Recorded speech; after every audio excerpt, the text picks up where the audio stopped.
Hello students and जय हिंद। Welcome you all to Magnet Brains, एक ऐसा प्लेटफॉर्म जहां पे क्लास 1 से लेके क्लास 12 तक सारा का सारा क्वालिटी एजुकेशनल कंटेंट आप लोगों तक एक्सक्लूसिवली फ्री ऑफ कॉस्ट लेकर आया जाता है। मतलब ये कि यहाँ कभी ऐसा नहीं होता है कि आपको किसी भी सब्जेक्ट के 1 या 2 चैप्टर एक्सेस करने के लिए मिले और उसके बाद आपसे फिर ये बोला जाए कि बचा हुआ कंटेंट देखने के लिए या तो आपको किसी भी तरीके की कोई फीस देना पड़ेगी या कोई पेड सब्सक्रिप्शन लेना पड़ेगा। ऐसा मैग्नेट ब्रेन्स पर नहीं होता। मैग्नेट ब्रेन्स प्रतिबद्ध है आप लोगों तक सारा का सारा quality educational content exclusively free of cost लेकर आने के लिए, जिसमें वेरियस आपके क्लासेस के सब्जेक्ट्स के वीडियोज़ वगैरह मौजूद हैं, ई बुक्स मौजूद हैं और भी वेरियस सारे सोर्सेज वगैरह मौजूद हैं, जिससे कि आपकी पढ़ाई एकदम अच्छे से हो सके, आपके एग्जामिनेशन की प्रिपरेशन एकदम अच्छे से हो सके, अच्छे से अच्छा आप स्कोर करें एंड इस नॉलेज की मदद से फिर आप लोग अपने करियर्स में भी अच्छा परफॉर्म करें, अच्छे अच्छे पदों पर पहुँचें और देश की तरक्की और उन्नति में आप लोग अपना योगदान दे सकें, एक कॉन्ट्रीब्यूशन दे सकें। यही मैग्नेट ब्रेन्स का ध्येय है और इसी को ध्यान में रखकर हम लोग आगे बढ़ रहे हैं। एंड इसी नोट पे हम अपने आज के सेशन की शुरुआत करेंगे।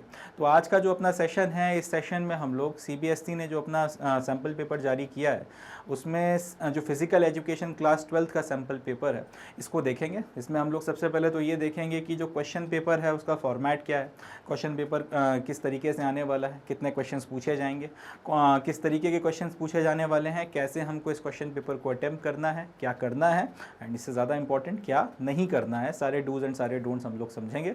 पूरे के पूरे क्वेश्चन पेपर को या पूरे के पूरे सैम्पल पेपर को हम लोग डिस्कस करेंगे। So now without any further ado here we begin class 12 physical education. इसका जो आपका कोड रहने वाला है, सब्जेक्ट कोड, वो है 048। इसका सीबीएसई का जो सैम्पल पेपर फॉर 2022-23 के लिए है, इसका सोल्यूशन प्लस साथ ही साथ किस तरह से जनरल बेंट ऑफ माइंड रहना है, किस तरह से अटेम्प्ट करना है, क्या डूज एंड क्या डोंट्स हैं, सारी चीज़ों के बारे में बातचीत अब हम लोग शुरू करते हैं। चलें देखते हैं सर।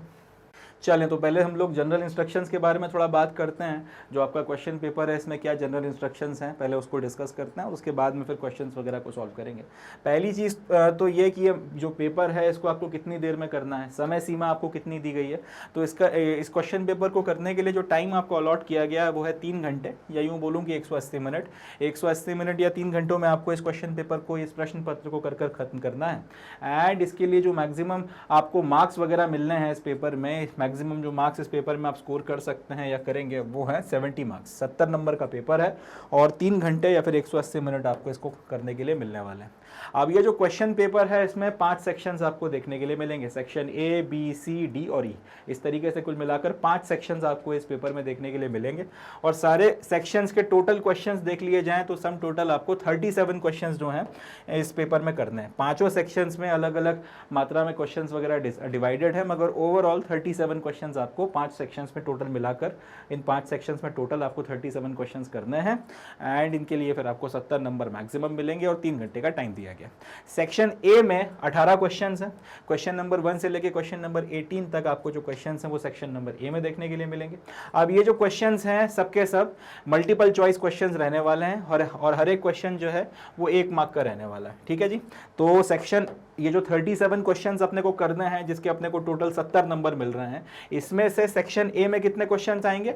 सेक्शन ए में 18 क्वेश्चंस आएंगे। सारे के सारे क्वेश्चंस कैसे हैं? सारे के सारे क्वेश्चंस मल्टीपल चॉइस क्वेश्चंस रहने वाले हैं और हर एक क्वेश्चन के लिए आपको कितने नंबर मिलेंगे? हर एक क्वेश्चन के लिए आपको 1 नंबर दिया जाएगा। दूसरे शब्दों में हम लोग ये बोल सकते हैं कि सेक्शन नंबर ए जो है कुल मिला के टोटल 18 नंबर का आपका बनकर तैयार होता है, यानी कि सेक्शन ए में आप 18 क्वेश्चन कर सकते हैं।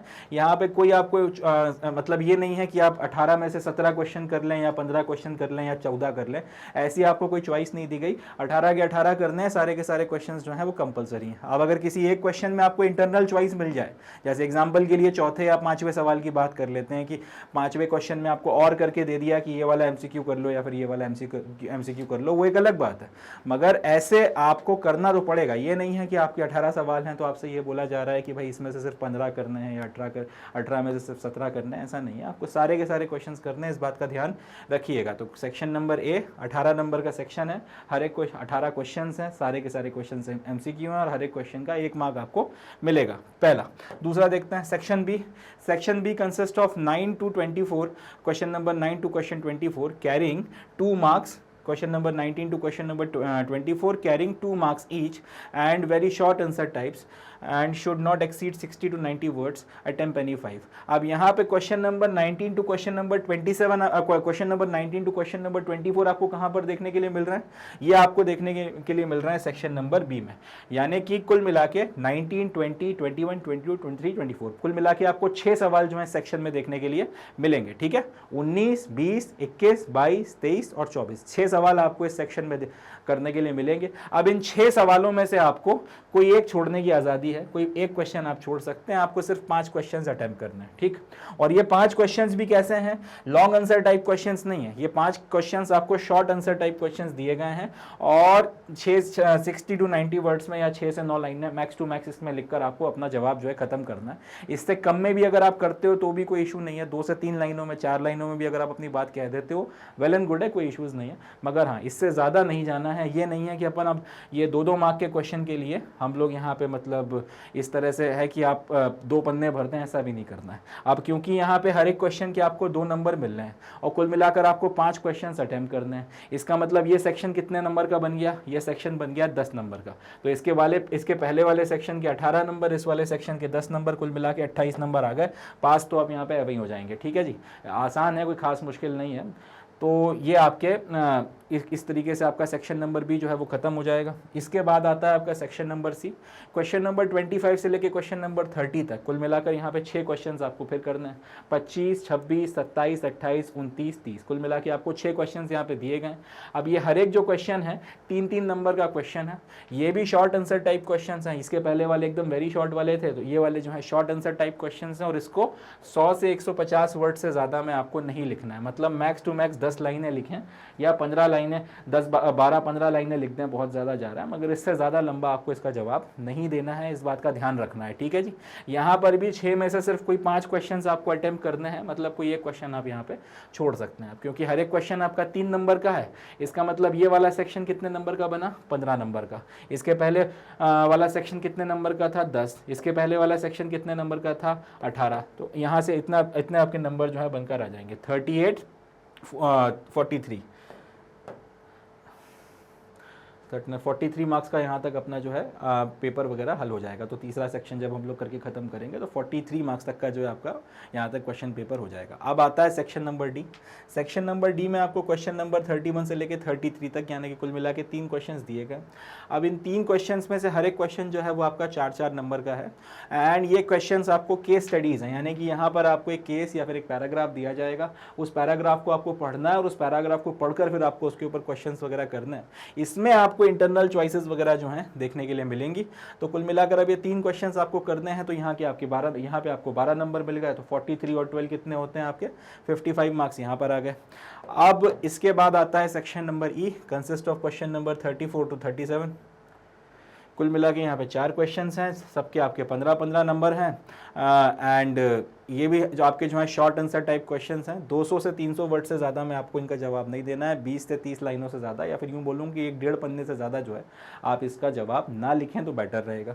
यहाँ पर भी आपको कुल मिलाकर 3 क्वेश्चंस अटैम्प्ट करने हैं, तो 15 नंबर आपके मिल जाएंगे। 55 नंबर का पहले कर चुके थे, 15 नंबर ये मिला के 70 नंबर का आपका पेपर जो है इस तरीके से ख़त्म हो जाएगा।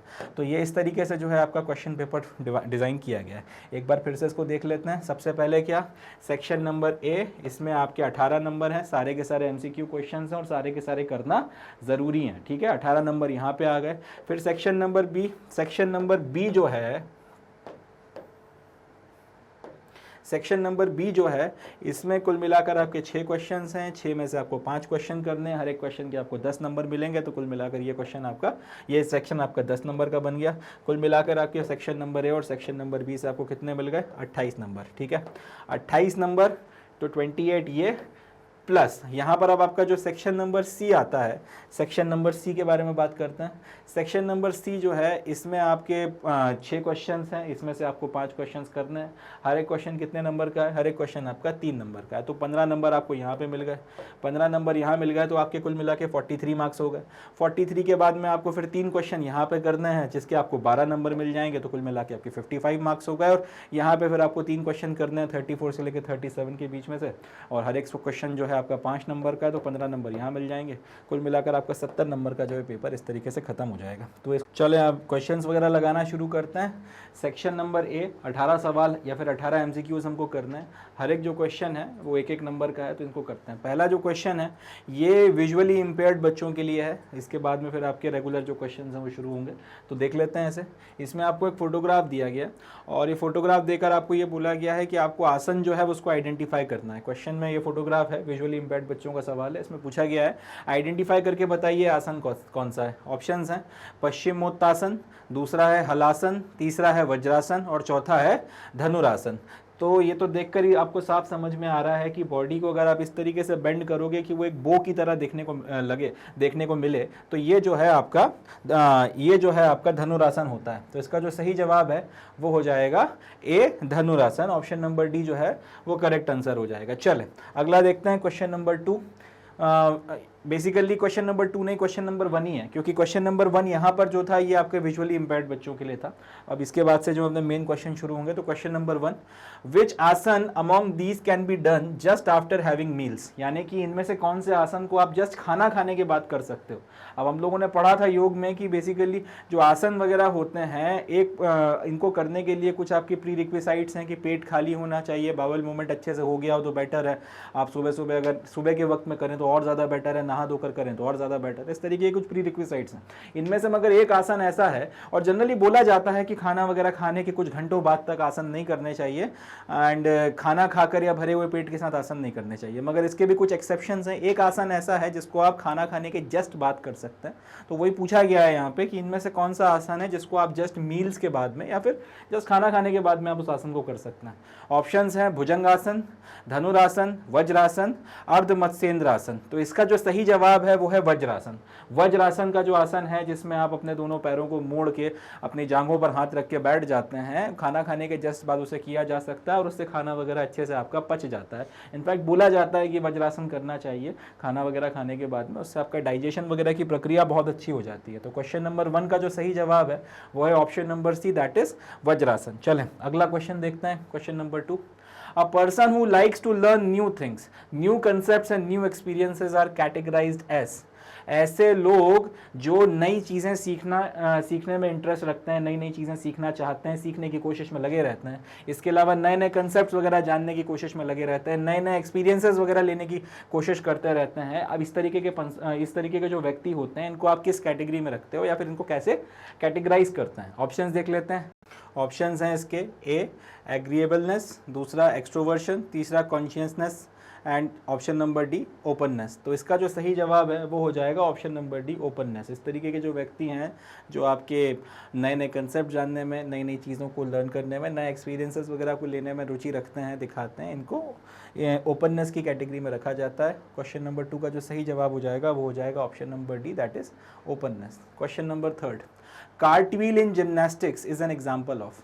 कार्टव्हील जो है आपके जिम्नास्टिक्स का, ये किस चीज़ का एग्जाम्पल है। अब कार्टव्हील में क्या किया जाता है, आप अपनी बॉडी को बैलेंसिंग बीम के ऊपर इस तरीके से जो है मूव करवाते हैं जैसे कि आपका एक व्हील मूव कर रहा हो। पहले आप खड़े होते हैं, उसके बाद में आप दोनों हाथों को ऊपर की तरफ लेकर जाते हैं, एक हाथ को ऐसा रख के, फिर उसके बाद में इस तरीके से अपनी बॉडी का बैलेंस एक पैर पे शिफ्ट करते हुए अपने पूरे की पूरी बॉडी को जो है आप रोटेट कराना शुरू करते हैं। दोनों हाथों से आपका पूरा का पूरा वेट पैरों पर आता है और उसके बाद में फिर वो पूरा एक सिरे से आपको बैलेंसिंग बीम के दूसरे सिरे तक जाना पड़ता है।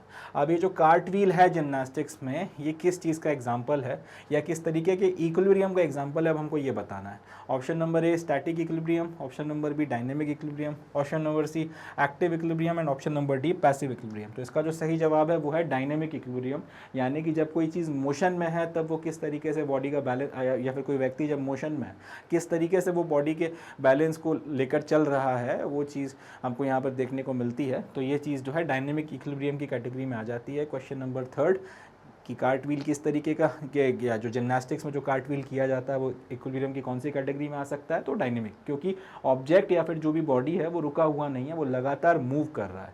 मगर उसमें भी जो अलग अलग स्टेप्स आ रही हैं उसमें अगर आप इंडिविजुअली उसको देखोगे तो ओवरऑल बैलेंसेस वगैरह जो हैं, सारे के सारे फोर्सेज वगैरह जो हैं, इनका सम टोटल आपका 0 आएगा या फिर बॉडी आपका परफेक्ट बैलेंस में आपको देखने को मिलेगी। क्वेश्चन नंबर 3 का जो सही जवाब है वो है option number B.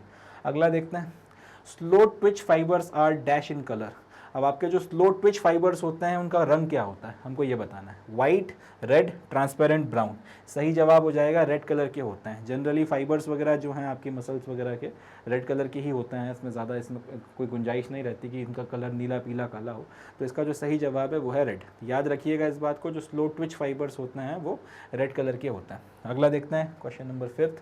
Jumping on the spot is an example of. Jumping on the spot जो है वो किस चीज़ का एग्जाम्पल है? इजोमेट्रिक, इजोटोनिक, इजोकाइनेटिक, इजोकाइनेस्थेटिक। तो इसका जो सही जवाब है वो बनता है आइसोटोनिक। जो आपका ऑन द स्पॉट जंपिंग की जाती है वो आइसोटोनिक की कैटेगरी में रखा जाता है, या आइसोटोनिक की कैटेगरी में उसको क्लासीफाई किया गया। नेक्स्ट क्वेश्चन की तरफ आप बढ़ते हैं। Question number 6। Take off in long jump is an example of dash strength. अब जब हम लोग लॉन्ग जंप करते हैं तो लॉन्ग जंप में एक सर्टेन डिस्टेंस हमको दौड़ना होता है। दौड़ने के बाद में एक पॉइंट से हम लोग टेक ऑफ करते हैं, और उसके बाद कुछ वक्त तक आपकी फ़्लाइट रहती है हवा में, और आप रहते हो अपने आप को इंक्लाइन करते हो इस तरीके से कि आप जितना हो सके उतना डिस्टेंस कवर कर सको, और उसके बाद फाइनली जो रेत की पिट है उसमें आप जंप करते हो, रेत की पिट में आप गिर जाते हो। अब पूछा ये गया है कि ये जो टेक ऑफ होता है लॉन्ग जंप में, जो आप दौड़ते हुए आए उसके बाद आपने एकदम से जो है जंप करी, और उसके बाद जो आपने उसके बाद अल्टीमेटली आप यहाँ पर जो पिट है उसकी साइड में गिरते हो, तो ये जो टेक ऑफ किया है, ये जो आपने जंप ली है जिसके बाद आप ये फ्लाइट में आओगे, ये किस चीज़ का एग्जाम्पल है? ऑप्शंस अपने को दिए गए हैं। एक्सप्लोसिव स्ट्रेंथ, दूसरा है मैक्सिमम स्ट्रेंथ, तीसरा है स्ट्रेंथ एंड्योरेंस, और चौथा है स्टैटिक स्ट्रेंथ। तो इसका जो सही जवाब है वो है एक्सप्लोसिव स्ट्रेंथ, क्योंकि आप दौड़ते हुए आए, आपने एक सर्टेन मोमेंटम एक बना लिया था, आपने सर्टेन काइनेटिक एनर्जी एक्वायर कर ली थी, और उसके बाद में वो सारी की सारी जो स्ट्रेंथ है उसको आपने जो है लगाया है एकदम से अपने आप को इम्पल्सिवली पुश करने में, और उसके बाद में एक सर्टेन जो है जंप आप कर गए। क्वेश्चन नंबर 7 की तरफ बढ़ते हैं। The amount of oxygen which can be absorbed and consumed by working muscles from the blood is called. The amount of oxygen which can be absorbed and consumed by working muscles from the blood is called. मतलब ये कि जब आप muscles वगैरह चलाते हो तो muscles वगैरह के साथ में आप काम करते हो, तब ब्लड में जो ऑक्सीजन है उसमें से जितना ऑक्सीजन आपकी मसल्स वगैरह कंज्यूम करेंगी, इसको क्या बोला जाता है? ऑप्शंस हैं आपका ऑक्सीजन अपटेक, दूसरा होता है ऑक्सीजन इनटेक, तीसरा होता है ऑक्सीजन ट्रांसपोर्ट, एंड चौथा है वाइटल कैपेसिटी। थोड़ा सा क्वेश्चन समझ लेते हैं।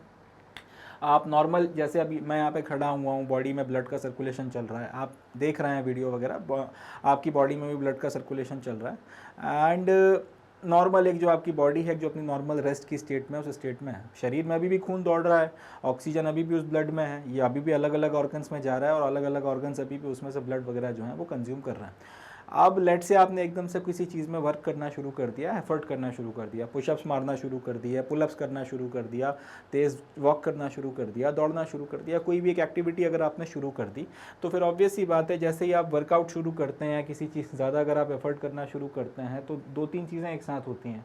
एक तो जो आपका ब्लड का सर्कुलेशन है वो बढ़ जाता है, उसमें जो ऑक्सीजनेशन का लेवल है वो बढ़ जाता है, प्लस उसमें से जो ब्लड में से आप ऑक्सीजन एब्जॉर्ब करना शुरू करती हैं मसल्स, वो रेट बढ़ जाता है, वो इंटेक बढ़ जाता है। अब आपसे पूछा ये गया है कि जब आप ये मसल्स वगैरह वर्कआउट करना शुरू करती हैं तो जो ऑक्सीजन वगैरह जो है जो ये कंज्यूम करती हैं मसल्स वगैरह ब्लड में से, उसको क्या बोला जाता है?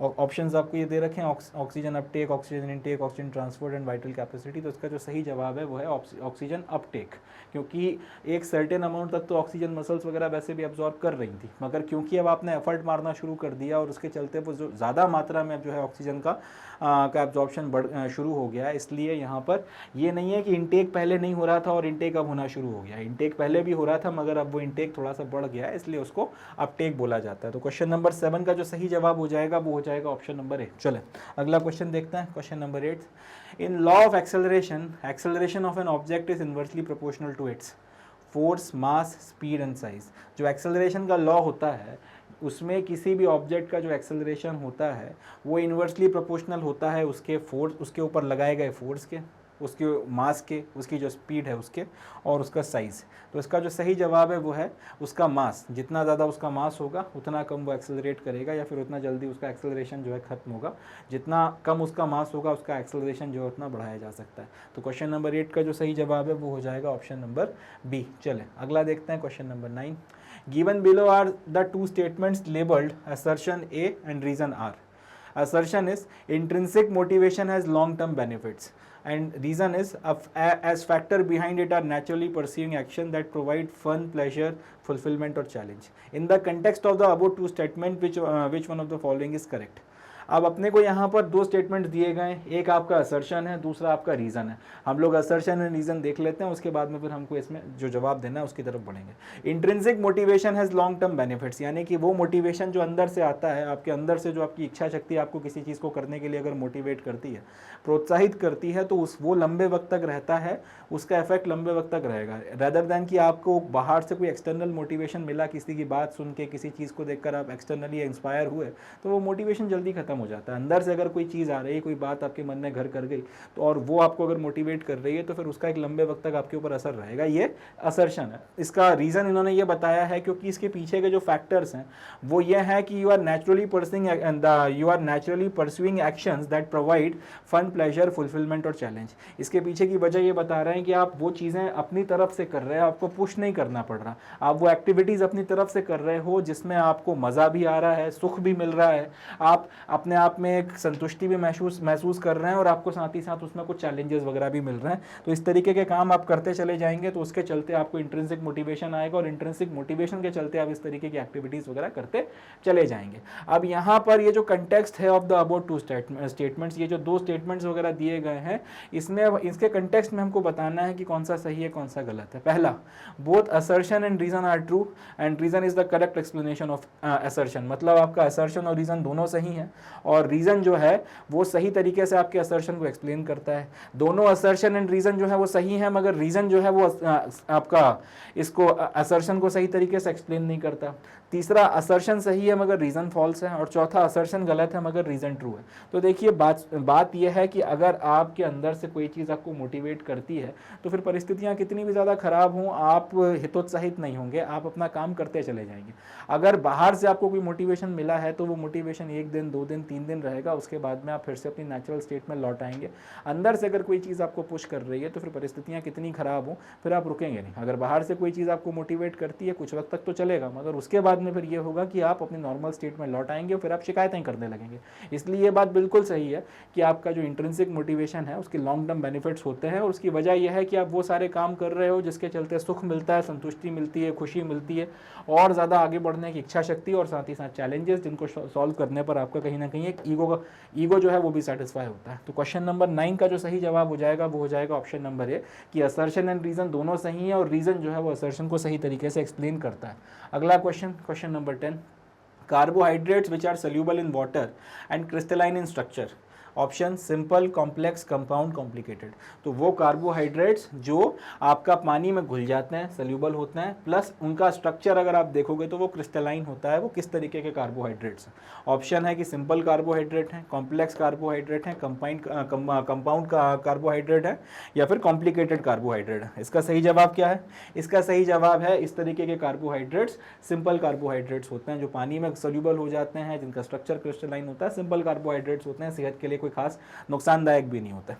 इसकी जगह कंपाउंड वालों की बात की जाए तो उनके साथ में ऐसा नहीं होता है, उससे आपको थोड़ा सा नुकसान भी होता है। तो क्वेश्चन नंबर 10 का जो सही जवाब है वो है ऑप्शन नंबर है। चले अगला देखते हैं, which among these is not a micro mineral. इनमें से कौन सा जो है वो एक माइक्रो मिनरल नहीं है? Options iodine, magnesium, iron, copper.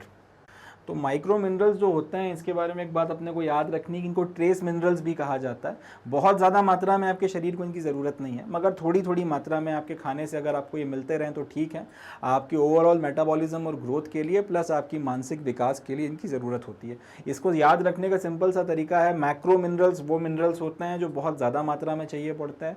Micro minerals वो होते हैं जो लेश मात्रा या छटाक भर आपको चाहिए, कम मात्रा में आपको चाहिए, मगर वक्त वक्त पर आपको वो मिलते रहने चाहिए। एग्जाम्पल के लिए नमक की बात कर लेते हैं। खाने में वैसा तो है नहीं कि 2-4 चम्मच बड़े बड़े भर भर के हम लोग नमक डालते हैं, थोड़ा सा आप ऊपर से स्प्रिंकल कर लेते हैं, मगर उसके चलते खाने का जो है टेस्ट बदल जाता है और उसके बिना खाना अच्छा नहीं लगता। बस माइक्रो मिनरल्स की भी यही कहानी है, आपको बहुत ज़्यादा मात्रा में ज़रूरत नहीं है, मगर हाँ जितनी ज़रूरत है थोड़ी बहुत छटाक भर स्प्रिंकलिंग के लिए उतना आपको मिलते रहना चाहिए। ऑप्शन जो है इसके, which among these is not a micro mineral. Option iodine, magnesium, iron, copper. तो इसका जो सही जवाब है वो हो जाएगा मैग्नीशियम। मैग्नीशियम जो है वो माइक्रो मिनरल नहीं है, इसको याद रखिएगा। चलो क्वेश्चन नंबर 11 का सही जवाब ऑप्शन नंबर बी है। अगला देखते हैं, विच आसन is helpful in increasing height. इनमें से कौन सा आसन जो है हाइट बढ़ाने के लिए यूजफुल है। ऑप्शंस हैं सुखासन, ताड़ासन, भुजंगासन, वज्रासन। इसका सही जवाब है ताड़ासन। जो है उससे वो आपकी हाइट वगैरह बढ़ाने के लिए काफ़ी ज़्यादा हेल्पफुल है। अगर आप ताड़ासन लगाते हैं तो उससे और ख़ास तौर पे जो आपकी ग्रोइंग हाइट के बच्चे हैं, जो एडोलेसेंस वगैरह में आ चुके हैं, 13-14 साल के बच्चे, अगर आप ताड़ासन वगैरह करते हैं तो भाई इसके चलते आपकी हाइट की ग्रोथ वगैरह अच्छी होती है। जिस तरह से बास्केटबॉल लगातार खेलने से आपकी हाइट वगैरह काफ़ी अच्छे से इंक्रीज़ होती है, उसी तरीके से अगर आप ताड़ासन वगैरह करते हैं तो उसके चलते भी आपकी हाइट वगैरह अच्छे से ग्रो करती है, या फिर कम से कम ये सपोर्ट करता है आपकी हाइट की ग्रोथ को, आप इस तरह से कह सकते हैं। क्वेश्चन नंबर 12 का सही जवाब ऑप्शन नंबर बी। अब देखते हैं अगला question number 13, how many byes will be given if there are 17 teams. अगर आपके पास में 17 टीम्स हैं तो फिर कितने बाइज दिए जाएंगे। ऑप्शंस हैं 1, 8, 15 एंड 12। इसका सही जवाब है 15 बाइज दिए जाएंगे। अगर 17 टीमें हैं तो फिर 15 बाइज दिए जाएंगे। चल अगला क्वेश्चन देखते हैं, question number 14, how many matches will be played in the knockout tournament first round if there are 15 teams। अगर आपके पास एक टूर्नामेंट है और उसमें 15 टीमें हैं तो इन 15 टीमों के बीच में कितने जो है नॉकआउट मैचेस वगैरह खेले जाएंगे। सवाल देख लेते हैं, how many matches will be played in the knockout tournament first round if there are 15 teams. 15 टीमें आपका पार्टिसिपेट करने आई तो नॉकआउट टूर्नामेंट का जो पहला राउंड होगा उसमें कितने मैचेस खेले जाएंगे। ऑप्शन है 8, 7, 5, 6। इसका जो सही जवाब है वो है 7 मैचेस कुल मिलाकर खेले जाएंगे। अगर आपका नॉकआउट टूर्नामेंट है उसमें 15 टीमें पार्टिसिपेट कर रही हैं तो उसके पहले राउंड में। चलें अगला क्वेश्चन देखते हैं, question number 15, watching others play and enjoy which in turn motivates the child with special needs to participate is a part of which kind of strategy. मतलब ये कि एक बच्चा है जिसकी कुछ अपनी स्पेशल नीड्स हैं, थोड़ा सा उसको आपको और ध्यान देना पड़ रहा है, स्पेशली एबल्ड बच्चा है। अब इस तरीके के बच्चे को अगर हम लोगों ने कहीं पर ऑडियंस में बैठाया और वो दूसरे बच्चों को खेलता हुआ देख रहा है, अब वो दूसरे बच्चों को खेलता हुआ देखकर अंदर से उसके अंदर भी मोटिवेशन आता है कि यार मैं भी पार्टिसिपेट करूं, मैं भी जाके इन बच्चों के साथ खेलूं, मैं भी जो है ना घुलूं मिलूं।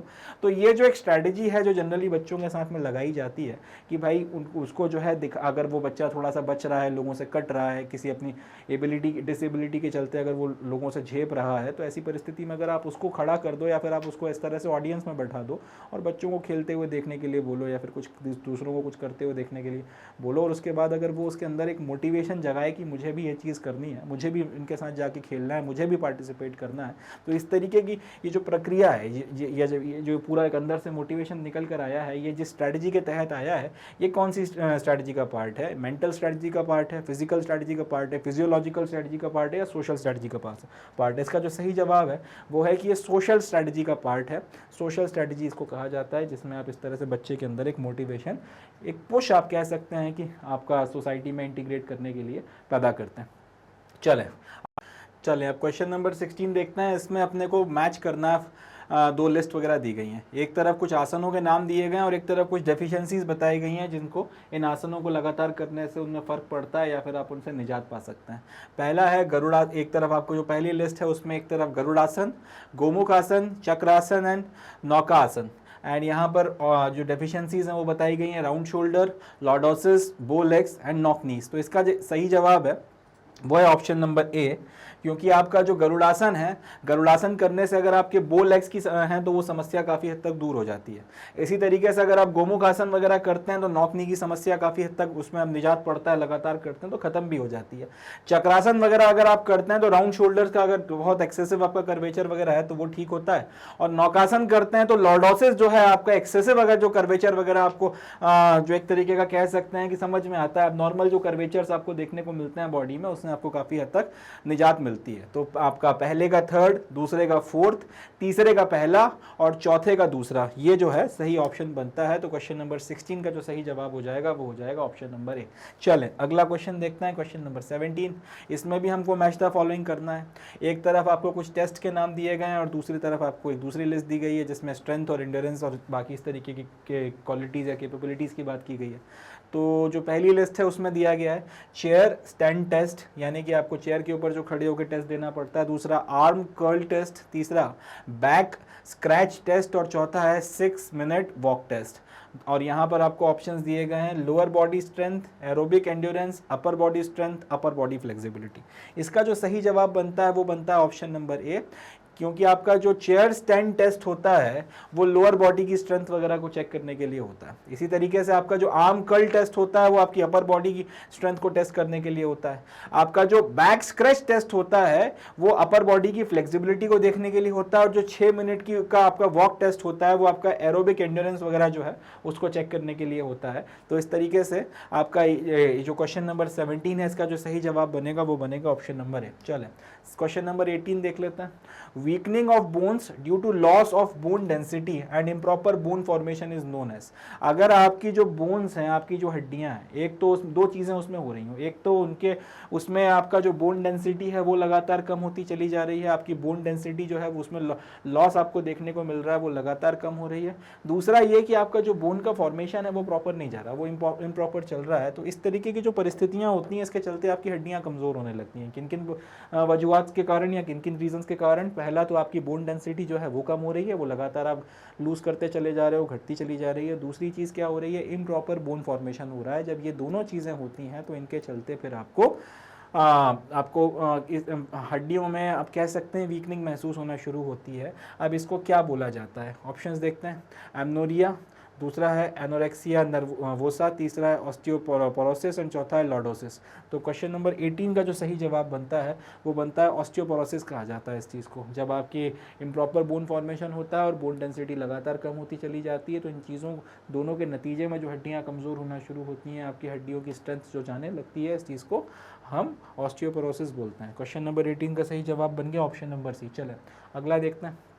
अब जो क्वेश्चन नंबर 19 है, अब यहाँ से जो है आपका सेक्शन नंबर बी शुरू हो जाएगा। अब यहाँ पे हमको शॉर्ट आंसर टाइप क्वेश्चंस करने हैं।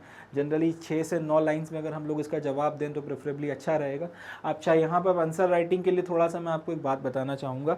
जहाँ तक हो सके अपने को पॉइंट्स में जवाब देना है, हेडिंग्स में जवाब देना है। पॉइंट्स और हेडिंग्स में अपन को खेलना है, क्योंकि देखिए फैक्ट यह है कि जब बहुत सारी कॉपियाँ किसी आदमी के पास होती हैं और जनरली वो चेक करने इस मूड से आया है कि जितनी कॉपियाँ वो चेक करेगा उसको उतने पैसे मिलेंगे, तो फिर वो एक ऐसा नहीं होने वाला कि वो किसी एक पर्टिकुलर कॉपी को लेके पकड़ के बैठा रहे। वो जल्दी जल्दी कॉपियाँ चेक करना चाहेगा, और अगर जल्दी जल्दी में फिर जब एक रिदम बनी हुई है उसमें अगर आपकी कॉपी से ज़्यादा परेशान कर रही है तो फिर आपको कहीं ना कहीं मार्क्स वगैरह देने में उसको फिर थोड़ी सी परेशानी हो जाएगी। इस बात को इसलिए अपने को समझना है, जहाँ तक हो सके अपने को लिखते वक्त में जो आदमी चेक करने वाला है उसके कन्वीनियंस का भी ध्यान रखना है कि वो जल्दी से जल्दी अपनी कॉपी जो है चेक कर सके, एफर्टलेसली चेक कर सके, उसको ज़्यादा समस्या ना है। अगर अब अपन ने फर्रे बनाना शुरू कर दिए, पूरे के पूरे जो है पैराग्राफ्स में लिखना शुरू कर दिया, तो सवाल का सार समझने के लिए पूरे के पूरे पैराग्राफ को पढ़ना पड़ेगा। अब वो चीज़ थोड़ा सा मुश्किल हो जाती है इस सेंस में, क्योंकि पूरा पैराग्राफ पढ़ने का टाइम किसी के पास में होता नहीं है, और जनरली कोई पूरा पैराग्राफ पढ़ता भी नहीं है। एक हकीकत है, चाहे कोई माने या ना माने, एक फैक्ट है। ठीक है, तो अब ऐसी कंडीशन में अगर आप पैराग्राफ में लिखोगे तो हो सकता है 5 नंबर के सवाल में से आपका जवाब 4.5 नंबर के लायक था, या 5 में से 5 नंबर के लायक था, बट उसने पैराग्राफ पढ़ने की जहमत नहीं उठाई, थोड़ा 2-4 सरसरी निगाह मारी, 2-3 लाइनें देखी और आपको 3 नंबर या 2.5 नंबर पकड़ा के चला गया। तो ऐसा अपना नुकसान करने से बचने के लिए हमें एक स्ट्रैटेजी का पालन करना है। जब भी आंसर राइटिंग करनी है, हमें क्या करना है? आंसर राइटिंग करने में हमको सबसे पहले तो हेडिंग्स का इस्तेमाल करना है। पहली चीज़, हेडिंग्स का इस्तेमाल करने के बाद में हमें दूसरी चीज़ जो करनी है वो है हमें जवाब पॉइंट्स में लिखना है। तीसरा, जो हमारे इंपॉर्टेंट पॉइंट्स हैं उनको हमको हाईलाइट करना है ताकि उस पर हमारा ध्यान जाए। एंड सबसे बड़ी बात जो सबसे ज़्यादा रेलेवेंट है, ऑन टू द पॉइंट, बहुत इंपॉर्टेंट है। ऑन टू द पॉइंट, बिना मतलब में पन्ने नहीं भरने हैं। We don't have to waste the space, अपनी बात जो है ऑन टू द पॉइंट कहनी है। ये स्ट्रैटेजी फॉलो करिए एंड बिलीव मी, आपके मैक्सिमम मार्क्स आएंगे, आप अपना जो स्कोर है उसको मैक्सिमाइज कर पाएंगे। क्योंकि जनरली जब आपकी बात होती है एग्जामिनर्स वगैरह से जो जनरली कॉपी चेक करते हैं, तो उनका कहना यह है, अगर आप उनसे पूछो कि भाई आप एक कॉपी में क्या एक्सपेक्ट करते हो जब आप एक बोर्ड की कॉपी चेक करने जा रहे हो, 16-17 साल का बच्चा है, 12वीं क्लास का पेपर दे रहा है, 14-15 या 15.5 साल का बच्चा अगर 10वीं का पेपर दे रहा है, तो इस तरीके के बच्चों से आप क्या उम्मीद करते हो ताकि आप उसको मैक्सिमम मार्क्स दे सको या कंफर्टेबली कॉपी चेक कर सको। तो कई सालों से बातचीत कर ये सार निकल कर आया कि अगर आप ये सारी चीज़ें करते हैं तो ज़्यादा रेलेवेंट है, ज़्यादा बेटर रहेगा। तो इन बातों का अपने को ध्यान रखना है। चले, तो पहला जो क्वेश्चन, इन बातों को ध्यान रखते हुए हम लोग जो है आंसर राइटिंग करेंगे। अब सेक्शन बी के जो क्वेश्चन हैं एक एक करके देखते हैं। Question number 19, list down any 4 effects of exercise on the muscular system. सवाल क्या पूछा गया है, जो आपका मस्कुलर सिस्टम है, मस्कुलर सिस्टम के ऊपर एक्सरसाइज वगैरह करने के जो 4 इफेक्ट्स होते हैं वो हमको बताना है, ठीक है। यानी कि जब आप एक्सरसाइज करना शुरू करते हैं तो एक्सरसाइज करते चले गए तो उसका फिर आपकी मसल्स के ऊपर क्या इफेक्ट पड़ता है, आपकी मसल्स के ऊपर उसका क्या असर पड़ता है, 4 एक आपके ब्रॉड आपको इफेक्ट्स वगैरह बताने। चलें देखते हैं इसे। तो जवाब आप इस तरीके से लिखना शुरू करेंगे कि भाई effects of exercise on muscular system, ये 2 तरीके का होता है। आप जब बात करते हैं कि मसल्स वगैरह जो हैं उनके ऊपर आप एक्सरसाइज वगैरह करेंगे तो क्या असर पड़ता है, आप ऐसे शुरू करें कि 2 तरीके के असर आपको देखने को मिलते हैं। एक होता है शॉर्ट टर्म, दूसरा होता है लॉन्ग टर्म। और इनको बाकायदा आप हाईलाइट करिए, आप नज़र जानी चाहिए सामने वाले की कि बंदे को पता है कि जब मसल्स वगैरह पे एक्सरसाइज की जाती है, पुशअप्स पुलअप्स मारे जाते हैं तो किस तरीके के असर पड़ते हैं। एक आपके शॉर्ट टर्म के असर पड़ते हैं और एक आपकी दुरागमी परिणाम होते हैं, लॉन्ग टर्म्स के इफेक्ट आप कह सकते हैं कि आपको एफर्ट्स वगैरह या इफेक्ट्स वगैरह देखने के लिए मिलते हैं। तो ये लिखने के बाद में फिर आप एक एक करके short term and long term में जो जो इफेक्ट्स वगैरह हैं उनको समझा दीजिए। कि शॉर्ट टर्म में देखिए सबसे पहला असर तो ये पड़ता है जब आप एक्सरसाइज करना शुरू करते हैं, पुशअप्स मारना शुरू कर दिए, पुलअप्स करना शुरू कर दिए, क्रंचेस लगाने लगे। पहली चीज़ तो ये होती है कि शरीर में ब्लड की सप्लाई बढ़ जाती है। ये जो मैंने यहाँ पे एरो बनाया है, इसे ये सिर्फ आपको समझाने के लिए बनाया है। जब आप लिखेंगे तो आप वहाँ पे इंक्रीज्ड ब्लड सप्लाई लिखेंगे। ये एरो का जो साइन है इसका मतलब इंक्रीज्ड है। तो बार बार इंक्रीज लिखने से बचने के लिए आप लोगों को समझाने को मैंने यहाँ पे एरो बना दिया, बट जब आप लोग लिखेंगे तो ये पूरा इंक्रीज्ड वर्ड आपको यहाँ पे लिखना है। तो पहली चीज़ क्या होती है, आपकी ब्लड सप्लाई जो है वो इंक्रीज हो जाती है। अब दूसरा जो शॉर्ट टर्म इफेक्ट आपको देखने को मिलता है वो क्या है कि आपकी मसल्स का टेम्परेचर जो है वो बढ़ जाता है। ऑब्वियस सी बात है, ये तो इसमें कहने की बात ही नहीं है। आपने भी देखा होगा जब आप खेलना कूदना या एक्सरसाइज वगैरह करना है, फिजिकल एक्टिविटी शुरू करते हो, बॉडी का टेम्परेचर एकदम से शूट कर जाता है। तीसरी चीज़, आपकी जो मसल्स हैं उसमें फ्लेक्सिबिलिटी आपको देखने को मिलती है। आप जैसी एक्सरसाइज वगैरह कर उठते हैं तो आपको एकदम से एक स्टिफनेस समझ में आती है, फ्लेक्सिबिलिटी जो है वो आपको नजर आती है। And last cheese, accumulation of lactate. आपकी बॉडी जो या फिर आपकी जो मसल्स वगैरह हैं इसमें लैक्टेट वगैरह ठीक ठाक मात्रा में एक्यूमुलेट हो जाता है। जो फिर अगर आपने 1 दिन या 2 दिन एक्सरसाइज कर छोड़ दी तो फिर उसके चलते अच्छा खासा दर्द भी होता है। लगातार करते चले जाओगे तो वो लैक्टेट एक्यूमुलेट होना बंद हो जाएगा, मगर हाँ शॉर्ट टर्म में एक्यूमुलेट भी होता है।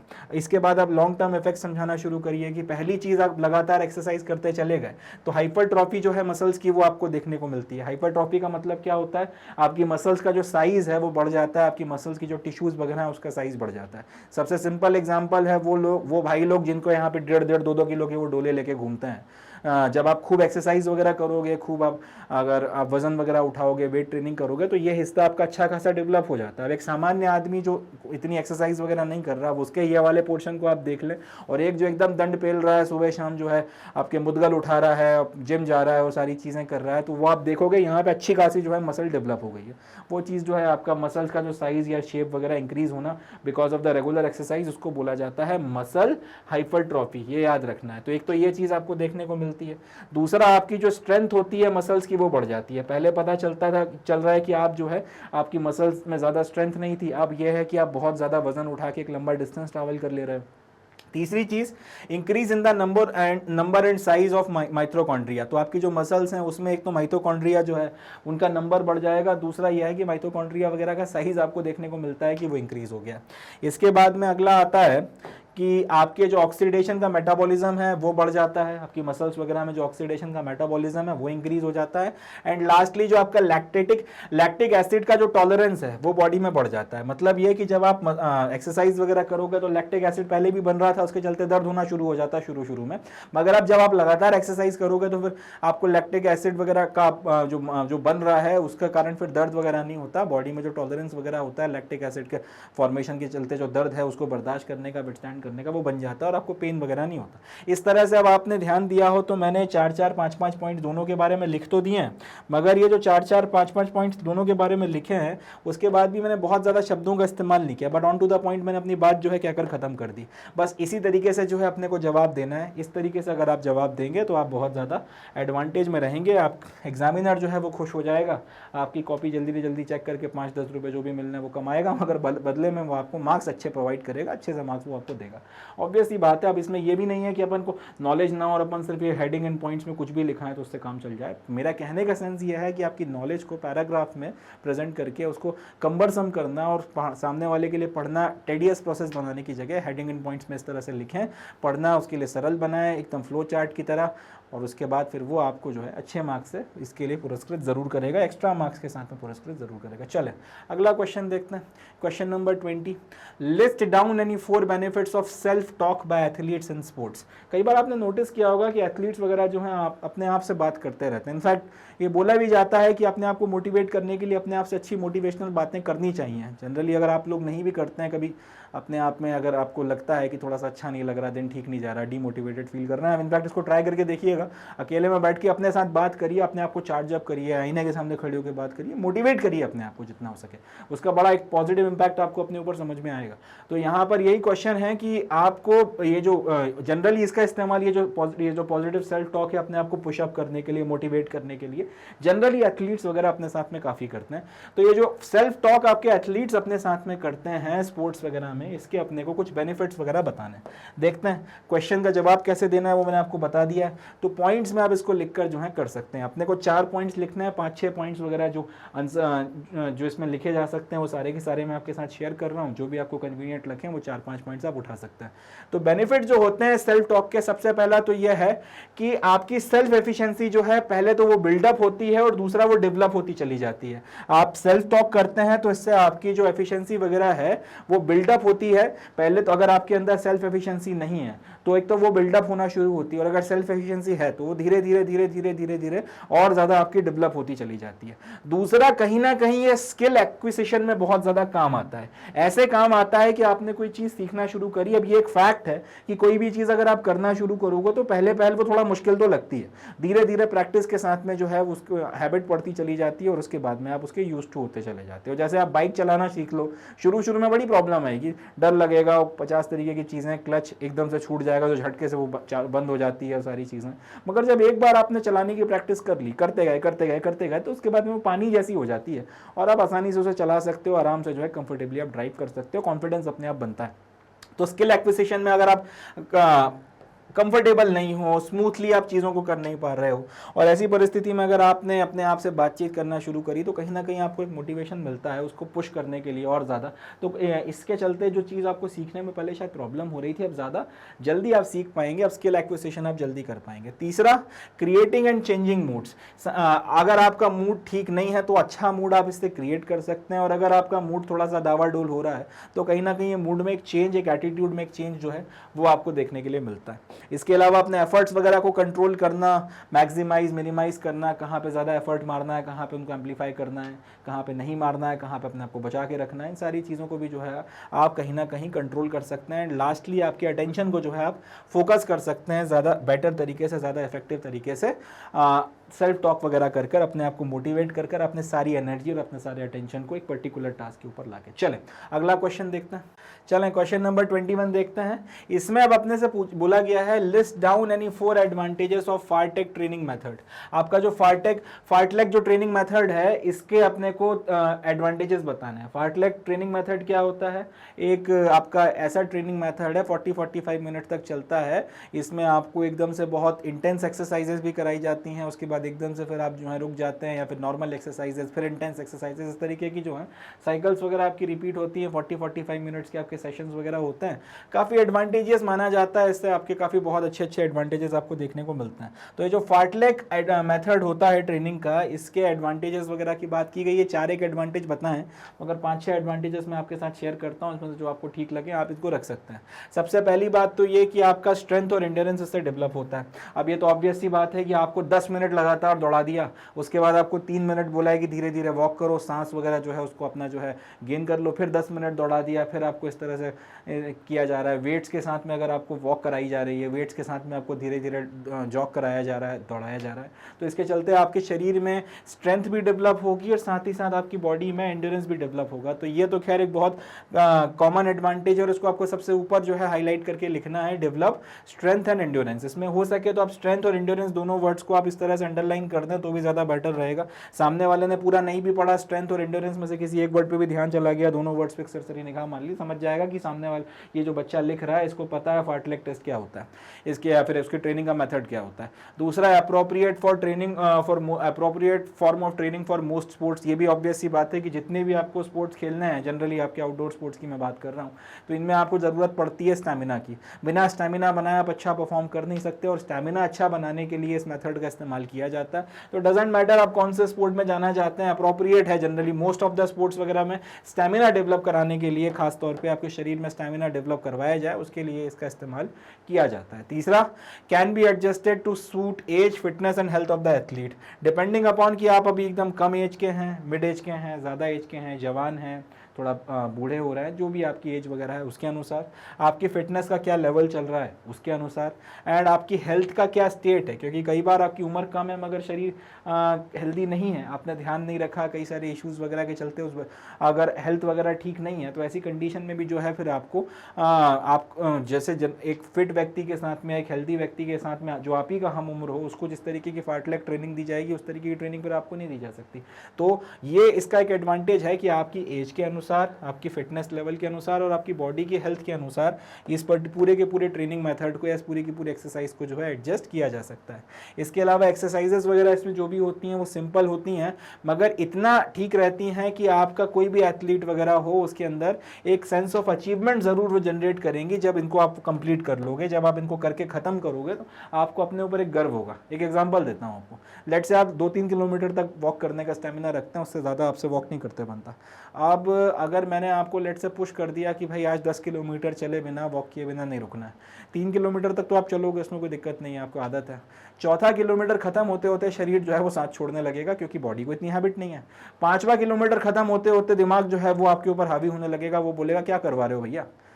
तो उसके बाद अगर आप विल पावर लगाओ, पुश करते जाओ, थोड़ा रुक जाओ, बैठ जाओ, मगर बोलो कि नहीं यार आज 10 चल कर जाऊँगा, आज 10 चल कर जाऊँगा, कैसे भी करते करते रोते गाते अगर आपने 10 किलोमीटर एक बार कर लिया, अगर वो साइकोलॉजिकल मार्क आपने दिमाग में बना रखा है वो अगर आपने छू लिया, उसके बाद जब आप पलट कर देखोगे आपको एक sense of motivation, sense of satisfaction, sense of achievement महसूस होता है, और कहीं ना कहीं वो आपको पुश करने के लिए मोटिवेट करेगा। अगली बार जब आप चलोगे तो 3 किलोमीटर पर नहीं रुकोगे, ये पक्का है। आप शायद 3.5 चल जाओ, 4 चल जाओ, 5 चल जाओ, और ऐसे करते करते एक पर्टिकुलर लिमिट तक अगर अपने आप को अगर आपने स्ट्रेच किया है तो उसके बाद में आप फिर उस मुकाम को छूने की कोशिश करते हो, और उसके चलते होता यह है कि कहीं ना कहीं आप अपने लेवल्स को, अपने स्टैंडर्ड्स को रेस करने लगते हो सेंस ऑफ अचीवमेंट के कारण। तो वो एक चीज़ जो है हर एक एथलीट को यहाँ पर महसूस होती है।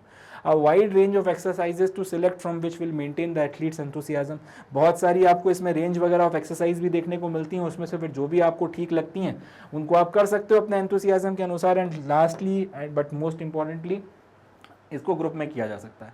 कई बार एक अकेला व्यक्ति जो है वो शायद थक जाए, डीमोटिवेट हो जाए, कई बार मन ना करे, काफ़ी सारे इश्यूज़ होते हैं, मगर यहाँ पर ये होता है कि अगर आप ग्रुप में कर रहे हो, दूसरे लोग अगर आपके साथ में हैं, तो कहीं ना कहीं अगर आपके अंदर से गिव अप करने की इच्छा है भी, मगर वो अगर साथ में मोटिवेट कर रहे हैं या फिर आप वो उनको देख रहे हो, तो कहीं ना कहीं आप गिव अप नहीं करोगे, फिर आप जो है थोड़ा और एफर्ट अपनी तरफ से मारोगे, और ऐसे करते करते करते करते जितने पे आप गिव अप कर रहे थे आपको पता चलेगा कि आप उससे बहुत ज़्यादा कर गए हो, बहुत ज़्यादा जो है आप आगे तक बढ़ गए हो। तो ये जो है कुछ इसके एडवांटेजेस वगैरह होते हैं। चलें अगले क्वेश्चन की तरफ बढ़ते हैं। Explain any 2 types of soft tissue injuries with the help of examples. अब अपने को जो है सॉफ्ट टिश्यूज इंजुरीज वगैरह को एक्सप्लेन करना है एग्जाम्पल्स वगैरह की मदद से।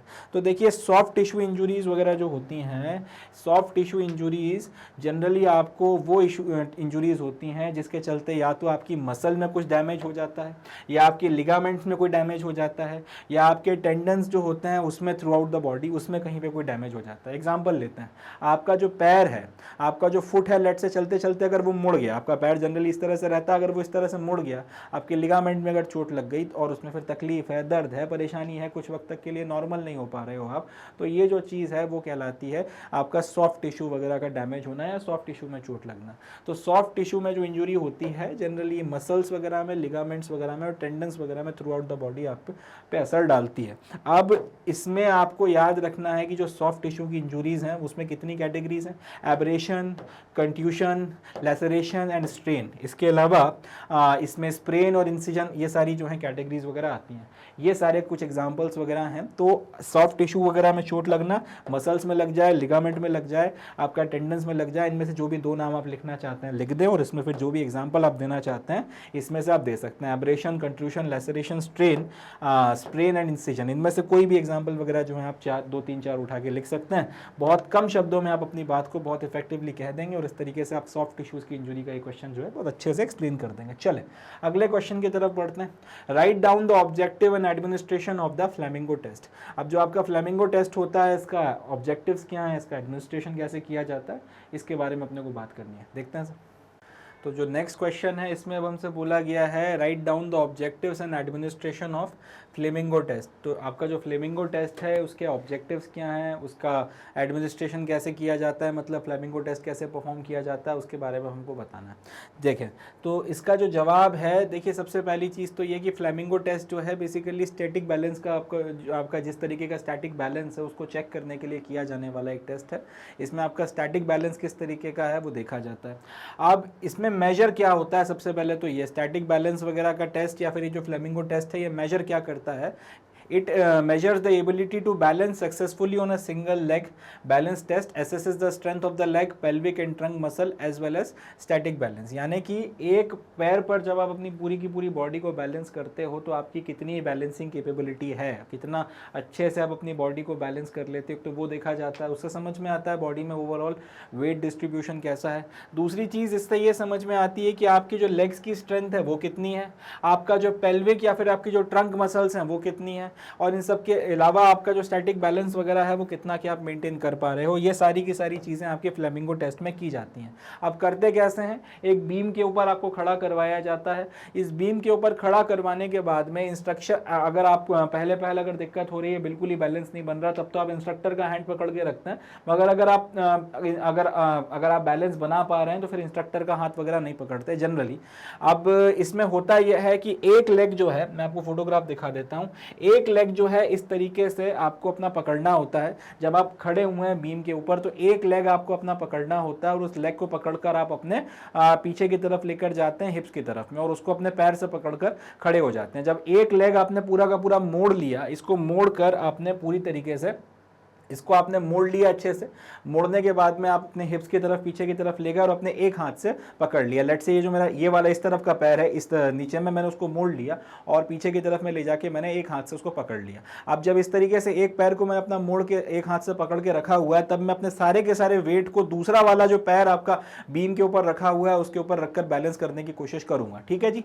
तो stand on the beam, keep balance by holding the instructors hand while balancing on the preferred leg, the free leg is flexed at the foot flexed at the foot of this leg held close to the buttocks। चले तो वही वाली बात है कि आपने एक पैर को जो है मोड़ के अपने बुटक्स के पास में लगा लिया और अपने एक हाथ से उसको पकड़ के रखा, दूसरे पैर पे आपने जो है सारे के सारे बैलेंस को आपने मेंटेन करके रखना है। अब आपका जो ये इंस्ट्रक्टर है या फिर आपका जो कोच है जो ये टेस्ट ले रहा है वो अपने हाथ में एक स्टॉप वॉच लेके खड़ा होता है।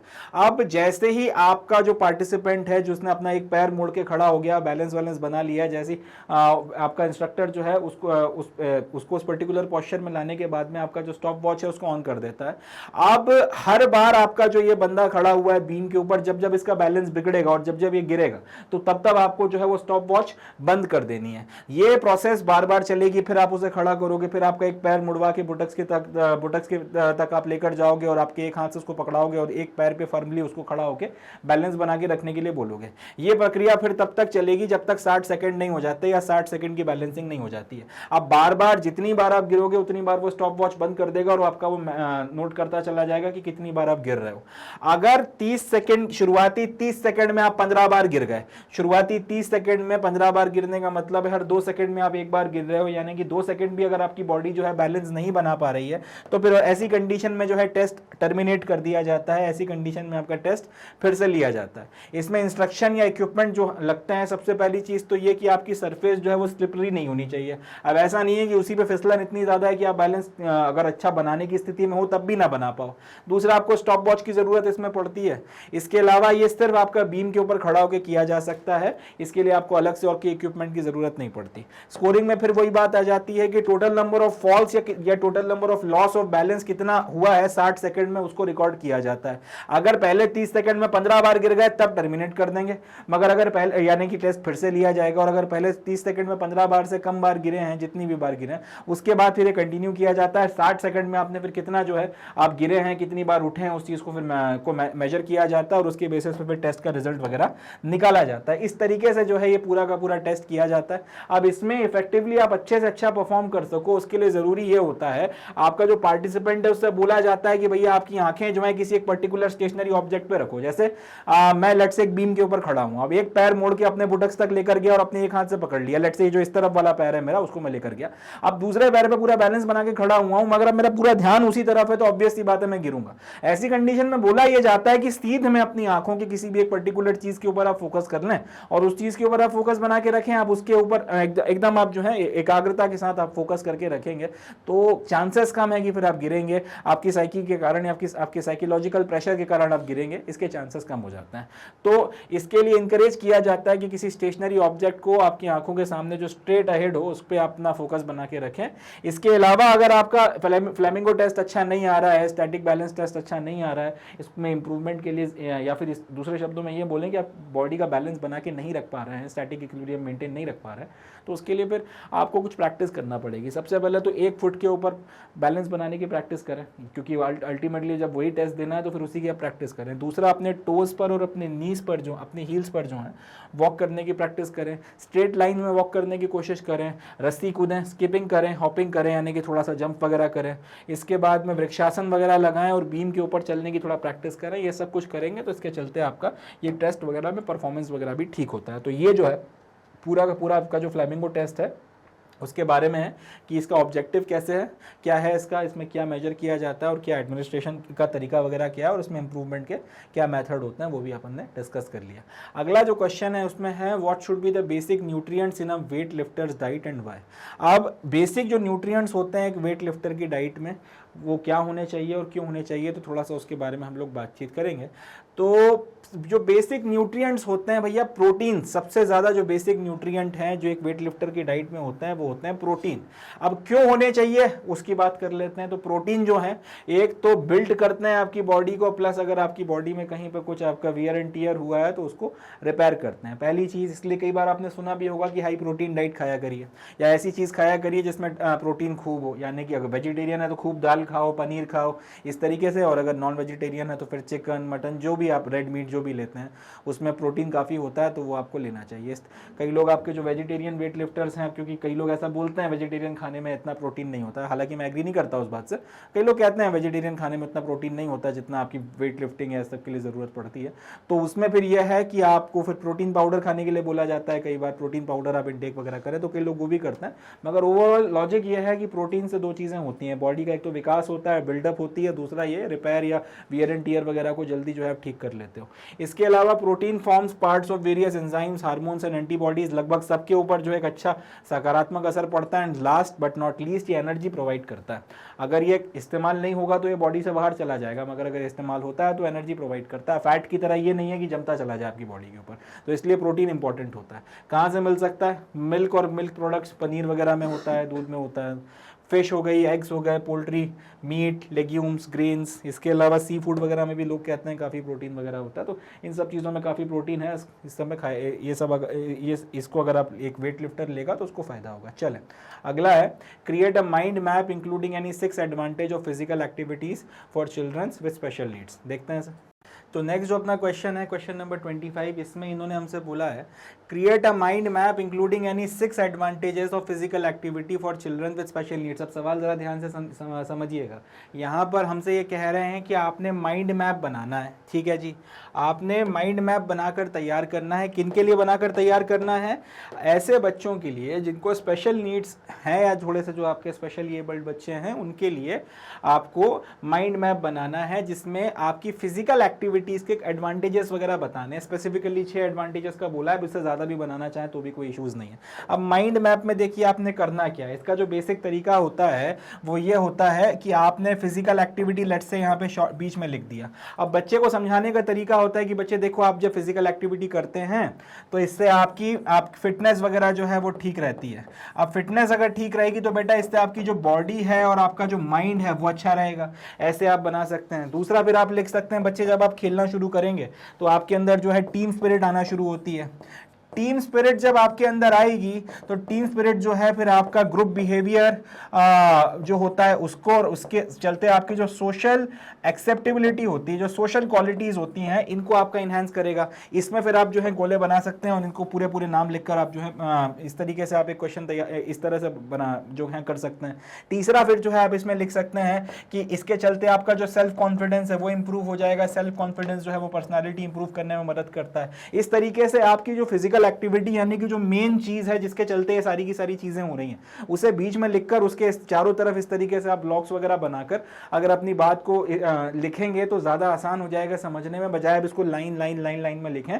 स्पेशल नीड्स वाले जो बच्चे होते हैं उनके लिए तो इस तरीके से जो है आप इसको बना के कर सकते हैं। एक छोटा सा एग्जाम्पल मैंने आपके लिए रखा है, जैसे आप benefits of games and sport जो है बीच में लिख दीजिए।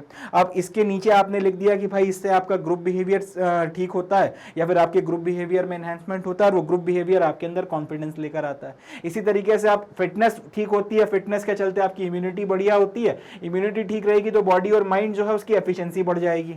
ठीक है जी, बॉडी और माइंड की एफिशिएंसी बढ़ जाएगी तो ज्यादा इफेक्टिवली और अच्छे से काम करोगे। इसी तरह से आप अगर खेलोगे तो टीम स्पिरिट बढ़ती है। टीम स्पिरिट से आपका पॉजिटिव एटीट्यूड डेवलप होता है। पॉजिटिव एटीट्यूड आपको एक अच्छा, एक ज्यादा कह सकते हैं सकारात्मक इंसान बनाता है और ज्यादा बेटर तरीके से अच्छे रिजल्ट्स आप लेकर आते हो अपने जो भी काम करते हो उस एटीट्यूड के चलते। और यही टीम स्पिरिट जो है फिर स्पोर्ट्समैनशिप भी आपके अंदर लेकर आती है। इसी में फिर आप आगे जोड़ सकते हो कि स्पोर्ट्समैनशिप जो है इसके चलते आपके अंदर नियम कायदों का सम्मान आता है, आप एक अच्छे नागरिक बनते हैं, समाज का एक अच्छा हिस्सा बनते हैं। इस तरीके से जो है आप एक पूरा का पूरा एक बढ़िया माइंड मैप बनाकर तैयार कर सकते हैं। अब ये एक इस तरीके से मगर उसको जो है फ्लो चार्ट के फॉर्म में बनाना है, करना क्या है, बेसिक बात का ध्यान रखना है कि आपकी जो सेंट्रल एक्टिविटी है जिसके चलते बाकी सारे कंसीक्वेंसेस हो रहे हैं उस सेंट्रल एक्टिविटी को बीच में रखना है।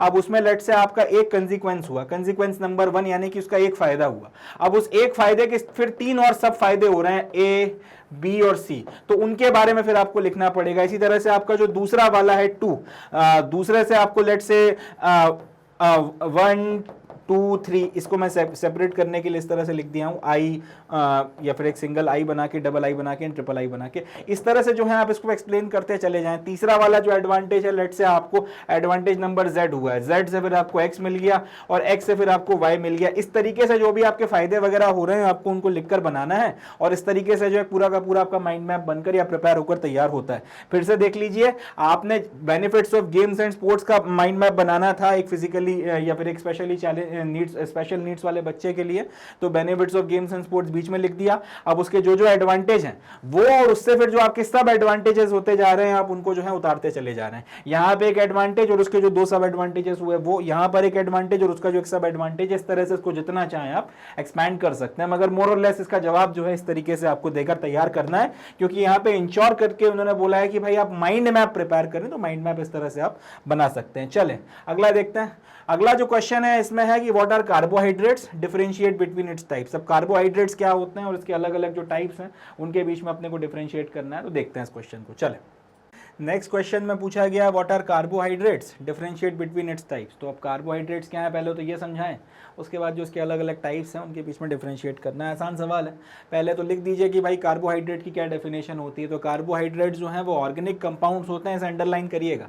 कार्बोहाइड्रेट्स ऑर्गेनिक कंपाउंड होते हैं, किस किस से मिलकर बने हैं, कार्बन से, हाइड्रोजन से और ऑक्सीजन से। Carbohydrates are a major source of energy, और ये बात कि कार्बोहाइड्रेट्स जो है मेजर सोर्स ऑफ एनर्जी है, इतना लिख दें, इससे ज़्यादा लिखने की ज़रूरत नहीं है। कार्बोहाइड्रेट्स क्या है, ऑर्गेनिक कंपाउंड्स हैं, कार्बन से, हाइड्रोजन से और ऑक्सीजन से मिलकर बने हैं और मेजर सोर्स ऑफ एनर्जी ये होते हैं। जनरली 3 कैटेगरीज में आप इनको डिवाइड करते हो, मोनोसेकेराइड्स, डाइसेकेराइड्स एंड पॉलीसेकेराइड्स। अब इसमें आपका जो सिंपल शुगर्स होती हैं, मोनो और डाइसेकेराइड्स वगैरह जो हैं जनरली सिंपल शुगर्स वगैरह में आपको देखने के लिए मिलते हैं। ये आपको कहाँ देखने के लिए, ये जो आपके monosaccharides and disaccharides simple sugar की कैटेगरी में रखे जाते हैं, उन्हें कहाँ देखने के लिए मिलता है? फ्रूट्स वगैरह में, मिल्क में, और ऐसे स्वीट्स में जिनको कमर्शियली जो है प्रोड्यूस किया जाता है, या फिर ऐसे स्वीटनर्स वगैरह जिनका इस्तेमाल कहीं ना कहीं खाने में स्वीटनिंग वगैरह के लिए किया जाता है, इसमें जो है। इसके अलावा अगर आपको स्पॉइलेज से बचाना है प्रिजर्वेंट्स के तौर पर, या स्ट्रक्चर या टेक्सचर वगैरह को इंप्रूव करना है, तो उसके लिए जो सारी चीज़ें इस्तेमाल की जाती हैं उसमें या तो मोनो या फिर डाइसैकेराइड कार्बोहाइड्रेट्स आपको देखने के लिए मिलते हैं। पॉलीसैकेराइड जो हैं ये जनरली मोनोसैकेराइड की 2 या 2 से ज़्यादा यूनिट्स को जब आपने एक साथ ज्वाइन किया तब आपको देखने के लिए मिलता है। ये जनरली जो है आपको स्टार्चेज में एंड फाइबर्स वगैरह में देखने को मिलता है, जिनमें सेल्यूलोज वगैरह होता है, ठीक है।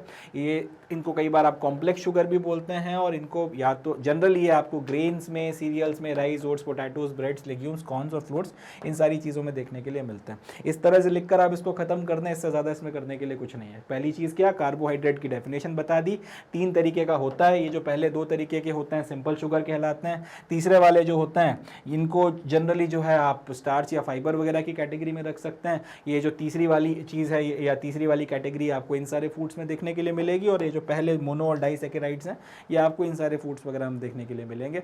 इनसे आपको काफ़ी मात्रा में एनर्जी मिलती है, और ये फ़ायदा भी करते हैं अगर अच्छे सोर्सेज से मिल रहे हैं, और ये नुकसान भी कर जाएंगे अगर ये बुरे सोर्सेज से मिलेंगे। इतनी सी बात है, इसके अलावा कुछ नहीं। चलें, अगला जो क्वेश्चन आता है, ये अपन ने यहाँ पे कार्बोहाइड्रेट्स कर ख़त्म किया। अब अगला जो क्वेश्चन है इसमें बोला गया है define bye, explain the rules of giving bye with the help of an example. चलें देखते हैं। तो पहले तो अपने को बाय क्या होता है उसको डिफाइन करना है, और उसके बाद में फिर रूल्स बताने हैं जिसकी मदद से बाय दिया जाता है, एक एग्जाम्पल लेके। चलें, तो पहले डिफाइन करते हैं।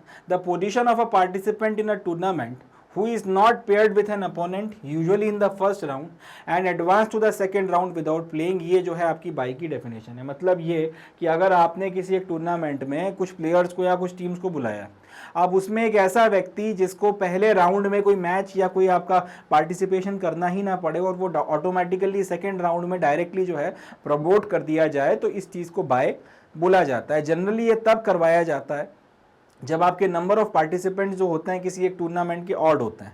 अगर लेट से 6 टीमें खेलने के लिए आई हैं कोई टूर्नामेंट, तो पहले राउंड में उनके एक एक के आप पेयरिंग करवा के 3 मैचेस करवा सकते हो। मगर अगर 7 टीमें खेलने आई हैं तो 6 के तो मैचेस हो जाएंगे, मगर 7वें का क्या करोगे? तो इस तरीके की परिस्थिति में जब आपके पास में किसी टूर्नामेंट में ऑड नंबर ऑफ टीम्स आती हैं और एक टीम की फिर किसी के साथ पेयरिंग नहीं करवाई जा सकती। अब या तो फिर ये होगा कि ये जो 6 टीमों के आपस में मैचेस हो रहे हैं उनमें से कोई एक टीम जो हारेगी या जीतेगी उसका फिर आपकी 7वीं टीम से मैच करवाया जाए। वो चीज़ इसलिए फिर जो है आप सही नहीं कह सकते कि फिर जो दूसरी हारी हुई टीमें या जीती हुई टीम है वो भी ये डिमांड कर सकती हैं कि हमें, खासतौर पे हारी हुई टीमें डिमांड कर सकती हैं कि हमारे भी और मैचेस करवाए जाए। तो यहाँ पे पेज जाके फंस जाता है। इसलिए फिर बाय जो है यहाँ पे खेल में आता है कि जो 7वीं टीम है आप उसको जो है आप ऐसे ही फॉलो थ्रू दे दो, उसको आप आगे बढ़ने दो, बिना कोई मैच कराए उसको डायरेक्ट आप सेकेंड राउंड में उतारो। ठीक है, तो ये जो चीज़ है बाय कहलाती है। The right to proceed to the next round of a competition without contesting the present round often through non appearance of an opponent. तो इसको ऐसे भी डिफाइन कर सकते हैं कि आपका जो राइट या फिर अधिकार है जिसमें आप टूर्नामेंट के सेकेंड राउंड में प्रोसीड कर जाएंगे बिना पहले राउंड में पार्टिसिपेट किए, बिना कोई अपीयरेंस दिए, इसको जो है बाई बोला जाता है। चले अब कैसे किया जाता है देख लेते हैं। अब जब आपके पास में ऑड नंबर ऑफ प्लेयर्स आ गए और आपको या फिर ऑड नंबर ऑफ टीम्स आ गई और आपको पता है कि किसी ना किसी एक को, या डिपेंडिंग अपॉन कि क्या ऑड नंबर बन गया, ऑड नंबर है तो जनरली किसी एक को जो है बाय देना पड़ेगा और उसको फॉलो थ्रू देना पड़ेगा। तो इसमें फिर किया यह जाता है जितनी भी आपकी नंबर ऑफ टीम्स आई हैं उसको 2 हाफ में डिवाइड किया जाता है। एक होता है आपका अपर हाफ और एक होता है लोअर हाफ। अब इसमें जो फर्स्ट बाय है जो दिया जाता है वो लोअर हाफ की आखिरी टीम को दिया जाता है, क्योंकि जनरली अगर आपकी 7 टीमें आ गई, 3 आपने ऊपर डाल दी, 4 आपने नीचे डाल दी, तो 3 और 3 का तो हिसाब बनता है। ये जो आखिरी टीम बन रही है कायदे से इसको ऐसे लिखना चाहिए, 7 टीमें आ गई हैं तो 3 आपकी अपर हाफ में और 3+1 जो है आपकी लोअर हाफ में। अब इनका तो खेल बन रहा है, मगर जो आखिरी वाला बंदा बचा है इसको जो है इसका आपको कुछ करना पड़ेगा। तो जनरली आपका जो पहला बाय दिया जाता है वो सेकेंड हाफ या जो लोअर हाफ होता है उसके आखिरी जो उसकी जो लास्ट टीम है उसको दिया जाता है। इसी तरीके से जो सेकंड बाय है वो दिया जाता है will be given to the first team of the upper half. Upper half की जो पहली टीम है उसको दिया जाएगा। अब अगर तीसरा बाय देने की नौबत आ गई तो फिर वो दिया जाता है to the first team of the lower half. Lower half की जो पहली टीम है उसको दिया जाएगा। Fourth bye will be given to the last team of upper half. Fourth bye अगर देने की नौबत आ गई तो आपका जो अपर हाफ है उसकी जो आखिरी टीम है उसको पकड़ाया जाएगा। Same pattern will be followed after fourth bye till the remaining byes have been given. और यही पैटर्न जो है चौथे बाय के बाद में भी अगर आपको और बायज बाइस देना पड़ रहा है तो फिर उसके बाद में इसी पैटर्न को फॉलो किया जाएगा। क्या किया है, आपने टीम्स को दो हाफ में डिवाइड कर लिया, एक आपका अपर हाफ हो गया, एक आपका लोअर हाफ हो गया। अब सबसे पहला जो बाय दिया जाएगा वो लोअर हाफ की आखिरी टीम को दिया जाएगा पहला, उसके बाद में जो सेकंड बाय दिया जाएगा अपर हाफ की पहली टीम को दिया जाएगा, तीसरा वाला बाय जो है वो लोअर हाफ की पहली टीम को, और चौथा हाफ जो है वो फिर आपका जो आपकी जो अपर हाफ की लास्ट टीम को, और इसी पैटर्न को फॉलो किया जाएगा। इस तरह से आप लगातार बाइज वगैरह देते चले जाएंगे। तो ये जो पैटर्न है या फिर ये जो अलॉटमेंट है बाइज का, इस तरीके से किया जाता है, और इस फिक्सचर को जो है लगातार फॉलो करके फिर जो भी आपकी एक टीम है उसको फॉलो थ्रू देके आगे बिना पार्टिसिपेशन के बढ़ाया जाता है। चले अगला क्वेश्चन देखते हैं। तो क्वेश्चन नंबर 28 में हमसे बोला गया है, make a table explaining any 3 personalities from big 5 theory and there characteristics. मतलब ये कि जो बिग 5 की अपनी थ्योरी है, जो पर्सनालिटी के वेरियस ट्रेट्स वगैरह को डिस्कस करती है, उस बिग 5 थ्योरी में से कुछ में से आप एक काम करिए, आप एक टेबल बनाइए और कम से कम 3 ट्रेट्स जो हैं या फिर 3 जो कैरेक्टरिस्टिक्स होती हैं बिग 5 थ्योरी में जो पर्सनालिटी को डिस्क्राइब करने के लिए इस्तेमाल की जाती हैं, आप उनको एक्सप्लेन कर दें। तो देखिए आप इसमें एक काम करिएगा, सबसे पहले तो आप ये जो बिग 5 थ्योरी के 5 ट्रेट्स हैं उनका नाम लिखकर एक छोटा सा टेबल बनाइए।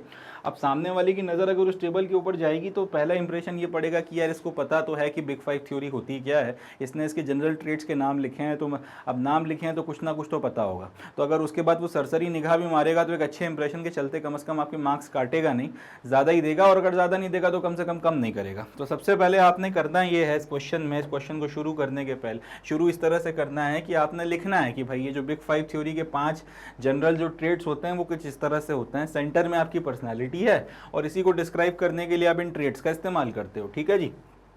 तो पर्सनालिटी अब यहाँ क्लॉकवाइज देखें तो सबसे पहला जो ट्रेट है वो ओपननेस है, उसके बाद कॉन्शियसनेस है, उसके बाद में एक्स्ट्रावर्शन है, फिर एग्रीएबलनेस है, उसके बाद न्यूरोटिसिज्म है। तो ये आपने इस तरीके से 5 आपके बिग 5 लिख दिए, या बिग 5 कैरेक्टरिस्टिक्स या ट्रेट्स आपने बता दी बिग 5 थ्योरी की।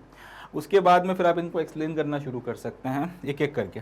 एक टेबल बनाइए, उसमें एक तरफ आप लिखिए ट्रेट और एक तरफ आप लिखिए डिस्क्रिप्शन। अब ये जो 5 ट्रेट है आपको कायदे से 3 लिखने हैं, बट मैं पाँचों के पाँचों जो मैं आपके साथ में शेयर कर रहा हूँ। तो पहला जो ट्रेट है ओपननेस, अब उसके आगे डिस्क्रिप्शन में आप लिख सकते हैं being curious, original, intellectual, creative and open to new ideas. बस बहुत है, इससे ज़्यादा इसको और एक्सप्लेन करने की ज़रूरत नहीं है। इसके बाद में कॉन्शियसनेस की में आ जाता है, कॉन्साइटनेस में आ जाता है being organise, systematic, punctual, achievement oriented and dependable. तीसरा आ जाता है एक्स्ट्रावर्शन, एक्स्ट्रावर्शन में being outgoing, talkative and enjoying social situation. तो एक्स्ट्रावर्शन में आपको ये सारी चीज़ें आ गई, बाहर लोगों से मिल रहे हैं, उठना बैठना है, काफ़ी ज़्यादा सहज हैं, तो ये सारी चीज़ें जो हैं आपको एक्स्ट्रावर्शन जो है इसमें इसकी कैटेगरी में रख सकते हैं। एग्रीएबलनेस में आ जाता है being affordable, tolerant, sensitive, trusting, kind and warm.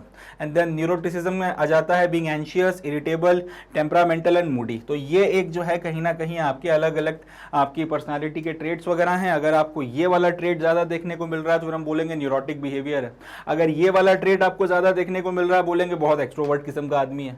इसके बाद में अगर अगर ये वाला बिहेवियर ज़्यादा देखने को मिल रहा है तो हम बोलेंगे कॉन्शियसनेस इसमें बहुत ज़्यादा है। इसके बाद में आपका ओपननेस ज़्यादा देखने को मिल रही है तो बोलेंगे ये सारी चीज़ें करता है, या फिर ये सारी चीज़ें करता है तो बोलेंगे बड़ा ओपन किस्म का इंसान है। तो इस तरीके से आप अलग अलग जो हैं इन ट्रेट्स की मदद से पर्सनालिटी को डिफाइन कर सकते हैं। चलें आगे बढ़ते हैं नेक्स्ट क्वेश्चन की तरफ। अब क्वेश्चन नंबर 19 जो है इसमें हमसे बोला गया है explain any 3 psychological factors determining strength. अब स्ट्रेंथ को डिटरमाइन करने वाले 3 साइकोलॉजिकल फैक्टर्स को हमको बताना है, तो अब इनके बारे में हम लोग बातचीत करेंगे। देखते हैं सर। तो जब अपने को 3 साइकोलॉजिकल फैक्टर्स एक्सप्लेन करने हैं जिसकी मदद से हम लोग स्ट्रेंथ को डिफाइन कर सकते हैं, तो इसको आप शुरू ऐसे करिए कि भाई स्ट्रेंथ की जो डेफिनेशन होती है, स्ट्रेंथ के कई सारे अपने वेरियस सब कंपोनेंट्स होते हैं। अगर आप स्ट्रेंथ की और फिजिकल या ह्यूमन स्ट्रेंथ की बात कर रहे हैं, अगर आप इसको डिफाइन करने जाते हैं तो स्ट्रेंथ के अपने कई सारे कंपोनेंट्स होते हैं, कई सारे आपके सब टाइप्स होते हैं। जैसे आपकी एक मैक्सिमम स्ट्रेंथ होती है, एक एक्सप्लोसिव स्ट्रेंथ होती है, एक आपका स्ट्रेंथ इंड्योरेंस होता है, इस तरीके से। अब अलग अलग तरीके की जो आपकी एक्सरसाइजेज होती हैं, अलग अलग इंटेंसिटी पे जो एक्सरसाइजेज की जाती हैं, अलग अलग ड्यूरेशन तक आप जो एक्सरसाइजेज वगैरह करते हैं, ये इसके बेसिस पर आपकी जो साइकोलॉजिकल फैक्टर्स हैं वो वेरी करते हैं। अगर आप बहुत ज़्यादा एक्सरसाइज कर रहे हैं, एक्सरसाइज में भी आप ब्लड से बात करते हैं बहुत ज़्यादा कार्डियो कर रहे हैं, अब लंबा डिस्टेंस आप कार्डियो में कवर कर रहे हैं, बहुत लंबे वक्त तक अगर आप कार्डियो पे ध्यान दे रहे हैं तो उसका फिर एक अलग असर पड़ेगा आपके शरीर के ऊपर, एंड उसका साइकोलॉजिकल इंपैक्ट एक अलग हो जाएगा। अब इसी की जगह अगर आप वेट ट्रेनिंग करना शुरू कर दें तो वेट ट्रेनिंग का जो है, और काफ़ी वक्त तक अगर आप वेट ट्रेनिंग कर रहे हैं, कार्डियो कम करते हैं या बिल्कुल ही नहीं कर रहे हैं, तो फिर उसका एक अलग साइकोलॉजिकल इंपैक्ट पड़ेगा। इसी तरीके से अगर आप मेडिटेट ज़्यादा करते हैं, आप ज़्यादा एक्सरसाइज नहीं करते, आप ध्यान खूब लगाते हैं और आप योग के आसन वगैरह करते हैं, उसका एक अलग साइकोलॉजिकल इंपैक्ट पड़ेगा। तो ये अलग अलग इंपैक्ट जो हैं आपको देखने के लिए मिलते हैं डिपेंडिंग अपॉन कि आप कौन सी एक्सरसाइज कर रहे हैं, कितनी देर तक कर रहे हैं, कितनी इंटेंसिटी के साथ कर रहे हैं, कितने ड्यूरेशन के लिए कर रहे हैं। शरीर के ऊपर उसका एक अलग असर आपको समझ में आएगा। इससे ये होता है कि बॉडी के एक सर्टेन पार्ट में आपकी स्ट्रेंथ जो है उसमें आपको एक अलग वेरिएशन समझ में आता है, पूरी बॉडी में आए या ना आए, मगर एक पार्ट में आपको एक अलग वेरिएशन समझ में आता है। एंड मोस्ट इंपॉर्टेंटली होता यह है कि इसके चलते आपके मन पर एक अलग तरीके का असर आपको देखने के लिए मिलता है। एक एग्जाम्पल लेते हैं, अगर आप खूब डंबल्स वगैरह उठा रहे हैं, खूब वेट लिफ्टिंग कर रहे हैं, तो आपका अपर पोर्शन जो है, स्पेसिफिकली आपके हाथ का ये वाला इलाका डेवलप होगा, आपकी चेस्ट यहाँ से डेवलप होगी और बाकी सारे जो पोर्शन हैं डेवलप होंगे। अब आपके अंदर एक अलग तरीके की स्ट्रेंथ आ रही है। अब आपसे आपका साइकोलॉजिकल मेकअप इस तरह से होता चला जाएगा कि यार लाओ, कितना भी वजन है उठा लेंगे, कितना भी वजन है जो है उसको हम लोग धक्का दे देंगे, किसी से भी लड़ लेंगे, पहलवानी कर लेंगे। इस तरीके का माइंडसेट एक बनना शुरू होता है, एक अलग साइकोलॉजिकल इंपैक्ट है। अब इसी की जगह अगर आप रोज 10-10, 15-15, 20-20 किलोमीटर दौड़ रहे हैं और थोड़ा बहुत क्रंचेस और थोड़ा बहुत प्लैंक लगा लेते हैं, वो उस तरीके की दंड बैठक नहीं कर रहे हैं जिससे आपका पहलवानी वाला शरीर ऊपर का डेवलप हो जाए, मगर वो दौड़ने के चलते हो ये रहा है कि आपका जो कार्डियो इतना ज़्यादा करने के चलते आपका स्टैमिना बढ़ रहा है, आपकी जो एक आपका एक अपने ऊपर विश्वास बन रहा है कि यार 20-30 किलोमीटर तो मैं ऐसे ही दौड़ लूँगा। अब यहाँ पे आपसे बोला जाए कि यार इतना इतना डिस्टेंस कवर करना है, तो आप बोल रहे हो चलो यार चल के कर लेंगे, चलो यार दौड़ के कर लेंगे, कोई दिक्कत नहीं है। अब ये एक अलग तरीके का माइंडसेट है। दो अलग एक्सरसाइजेस, दो अलग अलग तरीके के इम्पैक्ट या दो अलग अलग तरीके के असर आपको दिखाती हैं। आप दोनों कंडीशंस में आप कह सकते हैं स्ट्रेंथ तो आई है, एक में आपके पैर और आपका पूरा का पूरा जो ब्रीथिंग सिस्टम है वो अच्छा खासा डेवलप हुआ है, जिसके चलते आपकी बॉडी इतनी केपेबल है कि इतना लंबा डिस्टेंस कवर कर लेती है, और साथ ही साथ आपका एक साइकोलॉजिकल मेकअप जो है इस तरीके का बनकर तैयार हो गया है। दूसरे में आपने शरीर को ऊपर से इतना मजबूत कर लिया, इतना भारी कर लिया है कि आप कोई भी भारी वजन उठा सकते हैं, कोई भी इस तरीके का काम जो है आप करने को तैयार, कुश्ती करने को के मूड में रहते हैं, हमेशा लड़ाई झगड़े के मूड में। तो पॉइंट ये है कहने का मेरा कि अलग दो एक्सरसाइजेस ने शरीर के दो हिस्सों पे अलग तरीके का असर दिखाया और उसका जो साइकोलॉजिकल इंपैक्ट हुआ वो अलग अलग हुआ। तो वही बात यहाँ पे लिखी हुई है कि हर एक एक्सरसाइज आप कौन सी कर रहे हो, कितनी इंटेंसिटी के साथ में कर रहे हो, कितने ड्यूरेशन के लिए कर रहे हो, उसके बेसिस पर मन के ऊपर पड़ने वाले साइकोलॉजिकल फैक्टर्स वेरी कर जाते हैं। जैसे कि अगर आप वेट लिफ्टिंग की, जंप की, स्प्रिंट की या फिर पावर एजिलिटी की बात कर लें, स्ट्रेंथ डोमिनेशन के स्पोर्ट्स की बात कर लें, जहाँ पे फोर्स प्रोडक्शन हाई है, यहाँ पर आपको एक बात देखने को मिलती है कि फटीग बहुत जल्दी से आ जाता है। यानी कि जितना जितना आप जैसे जिम में एक इक्विपमेंट होता है, आपको पकड़ के खींचना होता है, सामने आपके वेट ऊपर नीचे होते हैं, वो बार बार करोगे तो उसमें क्योंकि आपका फोर्स खूब लग रहा है, यहाँ पर फटीग जल्दी डेवलप होता है। ट्विच फाइबर परसेंट वगैरह जो है यहाँ पर हाई होना ज़रूरी है मसल्स वगैरह का, नहीं तो फिर यहाँ पर आप जल्दी थकोगे। आप पहले तो ये थकान बढ़ती चली जाती है, मगर जैसे जैसे एक्सरसाइज करोगे वैसे वैसे ट्विच फाइबर्स बढ़ना शुरू होते हैं। दूसरे शब्दों में हम लोग ये कह सकते हैं कि यहाँ पर स्ट्रेंथ जो है बढ़ रही है। या फिर अगर ट्विच फाइबर्स कम है और आप ये एक्सरसाइज कर रहे हो और जल्दी थक जा रहे हो, फिर रुकना पड़ रहा है, फिर कर रहे हो, उसके बाद फिर थक जा रहे हो, तो यहाँ पर ये समझ में आता है कि ट्विच फाइबर कम है, तो अभी हम लोग कह सकते हैं कि आपकी जो मसल्स हैं उसकी स्ट्रेंथ अच्छी नहीं है। ट्विच फाइबर बढ़ना शुरू होंगे, उस कंडीशन में अब आपकी मसल्स की स्ट्रेंथ बढ़ती चली जाए, दैट्स अ डिफरेंट थिंग। मगर ये इस तरीके से जो है काम करता है। इसी तरीके से आपका एनारोबिक सिस्टम जो है, इसके चलते आप ये भी जो है आपकी स्ट्रेंथ ट्रेनिंग के वक्त में काफ़ी ज़्यादा एनर्जी वगैरह जनरेट करता है। इसको हम लोग कई बार ATP-CP सिस्टम कहते हैं, तो उसका भी जो है आपको असर देखने के लिए स्ट्रेंथ के ऊपर मिलता है।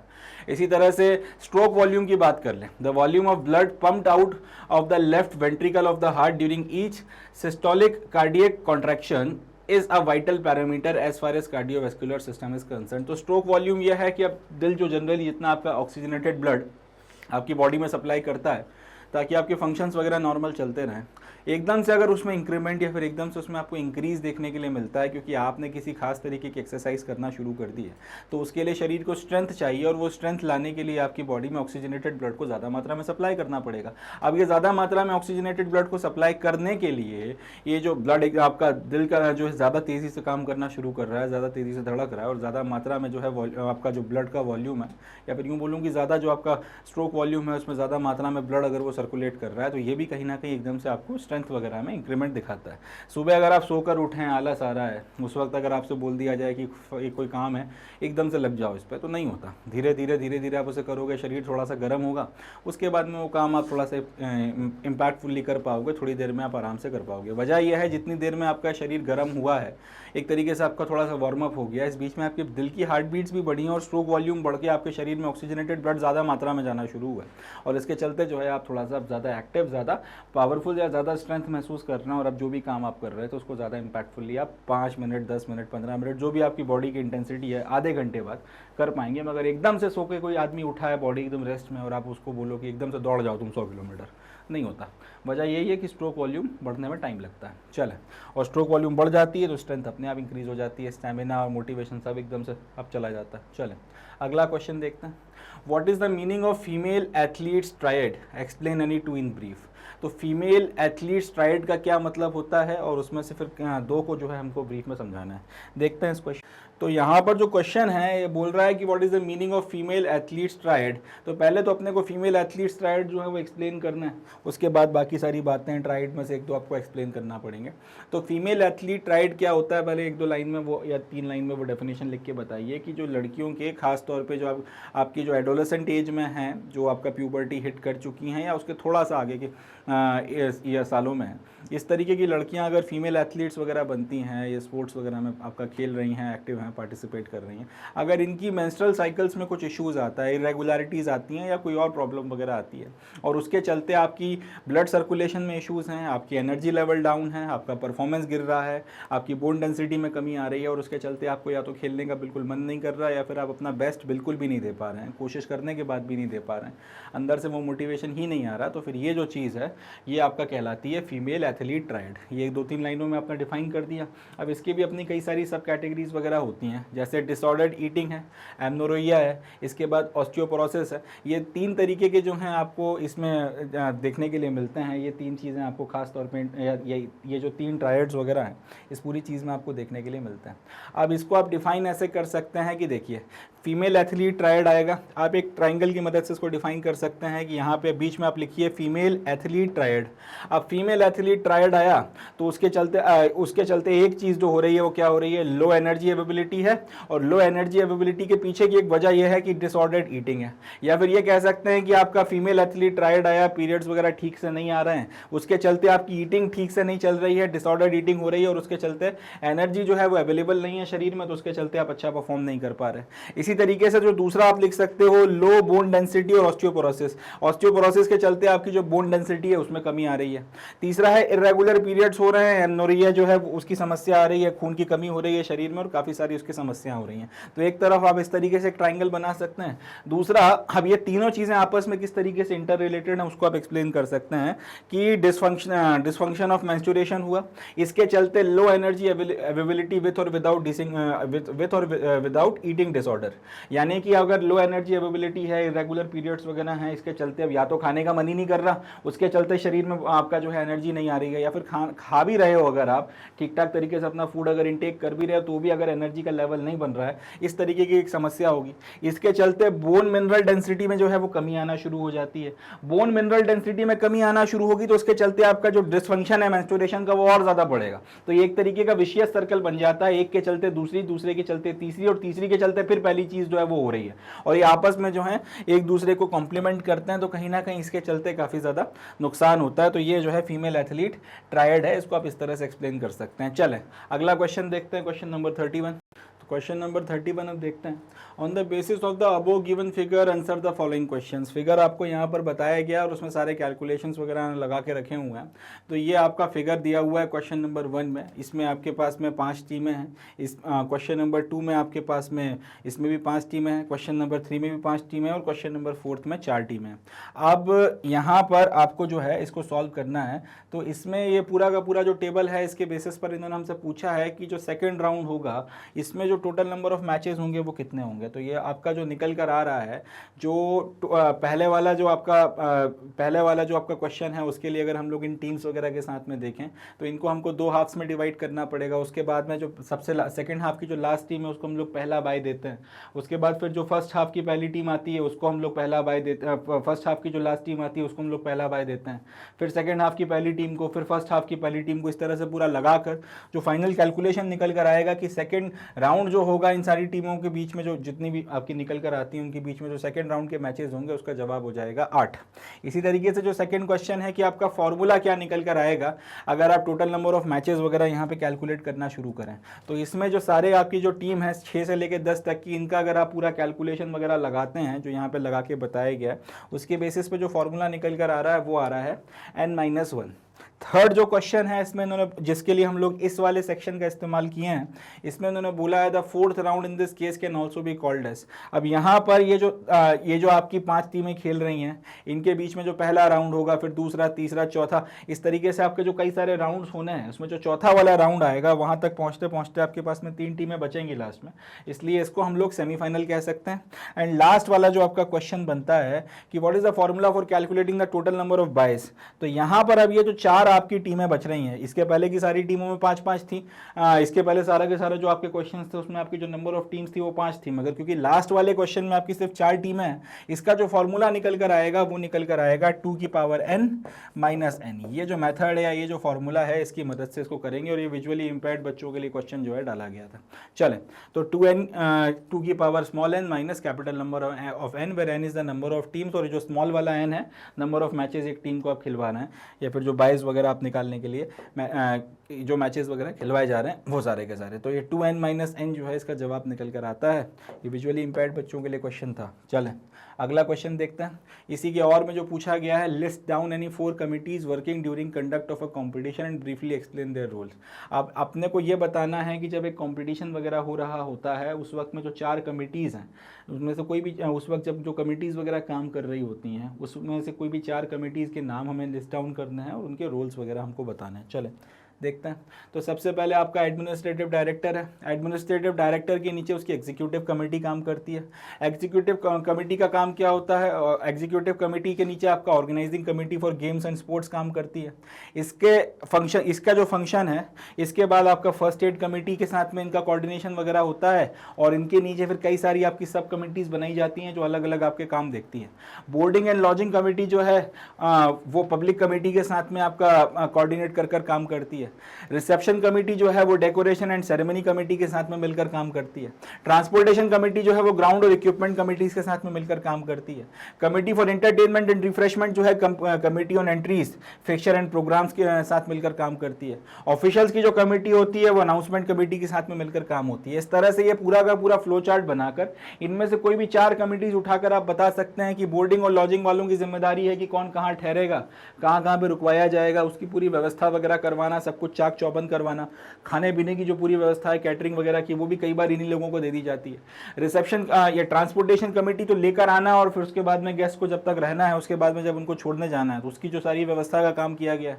इसी तरीके से इंटरटेनमेंट एंड रिफ्रेशमेंट के लिए अब कहीं घुमाना है या फिर आपको किसी मैचेस वगैरह करवाने हैं या इस तरीके की चीज़ें कि आदमी बोर ना हो, एंजॉय करे, टीवी वगैरह रखवा दिया आपने, ये सारी चीज़ें, ये सब हो गया। एंड इसके बाद में ऑफिशियल्स वगैरह के साथ में, क्योंकि जो भी आपका टूर्नामेंट हो रहा है, कई बार इस तरीके के आरोप भी लगते हैं कि भाई ये जो आपके ऑफिशियल्स वगैरह हैं या फिर एक जो पर्टिकुलर आपके ऑफिशियल्स हैं ये पक्षपात कर रहे हैं, इस तरीके की चीज़ें। तो जो भी आपके अलग अलग ऑफिशियल्स अलग अलग टीमों के साथ में आएंगे, सबको बैठाकर डिसीजंस वगैरह किस तरीके से लिए जा रहे हैं, फैसले किस तरह से लिए जा रहे हैं, वो पूरी पारदर्शी प्रक्रिया जो है समझाने के लिए समझाई जाती है, बनाने के लिए उसमें उनको शामिल किया जाता है। तो वो अब 2-2, 3-3 लाइनें आप उसके ऊपर लिख सकते हैं, मगर ये डायग्राम बनाए इसके बाद में सारी चीज़ें करें तो वो बेटर रहेगा। चलें अगले क्वेश्चन की तरफ बढ़ते हैं। क्वेश्चन नंबर 32 देखते हैं सर। क्वेश्चन नंबर 32 के बारे में बात करते हैं। The teachers as well as coaches always make their best effort to improve the performance of their students in various competitive games and sports। मतलब ये कि जो आपके शिक्षक होते हैं और जो आपके कोचेस होते हैं वो हमेशा अपनी तरफ से अपना बेस्ट एफर्ट देते हैं ताकि उनके जो स्टूडेंट्स हैं जो भी कॉम्पिटिटिव एग्जामिनेशन या जो भी आपके कॉम्पिटिटिव गेम्स या फिर जो भी कॉम्पिटिटिव स्पोर्ट्स वगैरह में ये लोग पार्टिसिपेट कर रहे हैं उसमें इनका परफॉर्मेंस इंप्रूव हो। They can help to improve the performance of students if they have adequate knowledge of biomechanics. अब ये अपने स्टूडेंट्स का परफॉर्मेंस और ज़्यादा अच्छा कर सकते हैं और ज़्यादा इंप्रूव कर सकते हैं अगर इनके पास में बायोमैकेनिक्स का थोड़ा सा ज्ञान है। अब उसी के ऊपर कुछ क्वेश्चंस पूछे गए। The more force one exerts on the downward bounce the higher the ball bounces into the air, which law is the statement being refer to. यानी कि अगर एक बॉल को आप नीचे की तरफ बाउंस कराने के लिए जितनी फोर्स से मारोगे वो उतना ज़्यादा पावर या उतना ज़्यादा स्पीड के साथ में, उतनी ज़्यादा बाउंस के साथ में जो उछल कर वापस आएगी। अब ये जो चीज़ हो रही है, ये जो प्रक्रिया या जो क्रिया हो रही है यहाँ पर एक्चुअल में यहाँ पर जो है कौन सा जो लॉ रोल में आ रहा है, तो इसका जवाब है कि यहाँ पर थर्ड लॉ जो है वो रोल में आ रहा है, थर्ड लॉ ऑफ मोशन जो है वो रोल में आ रहा है।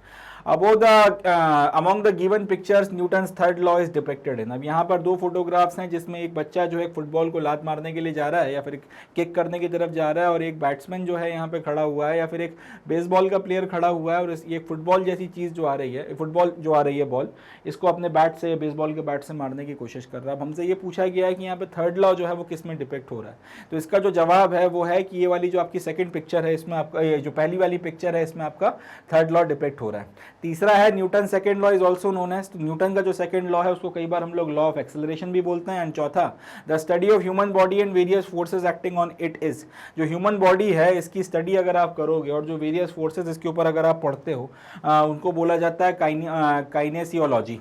काइनेसियोलॉजी जो है काइनेसियोलॉजी कहा जाता है। ठीक है जी, तो ये जो चार क्वेश्चंस हैं इनके जवाब यहाँ पर दिए हुए हैं। जो लास्ट लाइन लिखी हुई है इसका भी मतलब बता रहा हूँ। पहला वाला थर्ड लॉ ऑफ मोशन है, पहली पिक्चर जो है वो थर्ड लॉ ऑफ मोशन को डिपेक्ट कर रही है। सेकंड लॉ ऑफ मोशन को लॉ ऑफ एक्सेलरेशन भी बोला जाता है। शरीर के ऊपर जो भी फोर्सेज वगैरह हैं उनके इक्विलिब्रियम और बाकी सारी चीज़ों को पढ़ा जाता है, उसको काइनेसियोलॉजी बोला जाता है। अब विजुअली इम्पेयर्ड बच्चों के लिए एक सवाल है कि एक हायर जंपर जो है वो आपका can jump higher, a high jumper can jump higher off a solid surface because it opposes his or her body with as much force as he or she is able to generate। यानी कि एक high jumper जो है वो आपका एक solid surface के ऊपर से ज़्यादा से ज़्यादा हाई जंप इसलिए ले पाता है क्योंकि वो सरफेस जो है उसकी बॉडी को उतना ही फोर्स से अपोज करती है जितने फोर्स से उसने उस सरफेस के ऊपर, जितना फोर्स उसने उस सरफेस के ऊपर जनरेट किया होता है या जितना फोर्स से उसने अपने फीट्स को सरफेस के ऊपर मारा होता है। अब यहाँ पर जो एग्जाम्पल है ये एग्जाम्पल किस लॉ ऑफ मोशन को जो है डिपेक्ट कर रहा है। अब ये विजुअली इंपेयर्ड बच्चों का सवाल था, इसका जवाब भी जो है वो आपका थर्ड लॉ ऑफ मोशन है जिसमें एक्शन रिएक्शन आपको देखने के लिए मिलता है। आप दौड़ते हुए जाओ, ज़मीन पर आप पैर मारोगे तो जितना ताकत से आपने मारा है उतनी ताकत से ज़मीन आपके ऊपर जो है रिएक्शन देगी, तो उसके बाद में आप हवा में बाउंस कर जाओगे और उसके बाद में फिर आप आगे जा सकते हैं। चलें अगला जो क्वेश्चन है इसके और में, ये तो खैर विजुअली इंपेयर्ड बच्चों के लिए था, इसके बाद और में जो क्वेश्चन पूछा गया है वो है what is equilibrium, explain it's type along with the factors increasing equilibrium. Equilibrium क्या होता है और इसके फिर टाइप्स को उन फैक्टर्स की मदद से एक्सप्लेन करना है जो आपका इक्विलिब्रियम वगैरह के ऊपर जो है असर डालते हैं या इक्विलिब्रियम को इंक्रीज़ करने के लिए असर डालते हैं। देखिए इक्विलिब्रियम की सीधी सी बात यह है कि अगर किसी भी बॉडी के ऊपर सारे फोर्सेस वगैरह का सम टोटल जीरो हो जाता है और उसमें किसी भी तरीके का एक्सेलरेशन अगर जनरेट नहीं होता तो हम लोग ये बोलते हैं कि वो बॉडी इक्विलिब्रियम में। अब इक्विलिब्रियम से रिलेटेड जो भी आपके फैक्टर्स वगैरह हैं या फिर इसको इस तरह से बोल सकते हैं कि वो सारे गाइडिंग प्रिंसिपल्स जिसके चलते आपकी बॉडी की डिग्री ऑफ स्टेबिलिटी कितनी रहने वाली है, कितना इक्विलिब्रियम आप में जनरेट होगा, उसके बारे में थोड़ा बात करते हैं। पहला, broader the base greater the stability. Broadening the base of supports help an athlete to achieve greater stability, that is while standing spreading the feet in the direction of movement provide stability while a stance is required using both hands and feet create the widest base. मतलब ये कि अगर आप अपने आप को support करने के लिए ज़्यादा बेस का इस्तेमाल करोगे तो आपकी स्टेबिलिटी ज़्यादा रहेगी। कहने का सेंस ये बनता है कि अगर आपके फीट्स के ऊपर आप खड़े हुए हैं, आपके दोनों पैरों के ऊपर आप खड़े हुए हैं, तो इनके बीच में जितना डिस्टेंस रहेगा उतना ज़्यादा आपकी बॉडी जो है उस पर्टिकुलर पॉस्चर में या उस पर्टिकुलर स्थिति में स्टेबल रहेगी, इम्बैलेंस होकर गिरने के चांसेस कम हो जाएंगे। इतनी सी बात जो है कही गई है। तो अगर आप ये चाहते हैं कि आपके हाथ और पैरों की मदद से आप जो पॉस्चर बना रहे हैं, स्टांस जो भी ले रहे हैं, उसमें आपकी बॉडी इक्विलिब्रियम की या तो स्थिति में रहे या फिर उसकी स्टेबिलिटी जितना हो सके उतनी ज़्यादा हो, तो हाथ पैरों के बीच में जितना हो सके उतना गैप रखें और जितना हो सके उतना वाइडर बेस बनाएं, उसके चलते आपका इक्विलिब्रियम ठीक तरीके से मेंटेन होगा। Body weight is directly proportional to stability. अब ये तो बट ऑब्वियस सी बात है कि जो चीज़ जितनी ज़्यादा भारी होगी उतनी ज़्यादा जो है उसकी स्टेबिलिटी होगी, या फिर यूँ भी बोल सकते हैं कि उसका इनर्शिया जो रहेगा उतना ज़्यादा रहेगा। एक खड़ी हुई कार है, उसको अगर आपने हिलाना है तो ज़्यादा पावर लगाना पड़ेगी बजाय एक जो खड़ी हुई बाइक है उसकी अपेक्षा।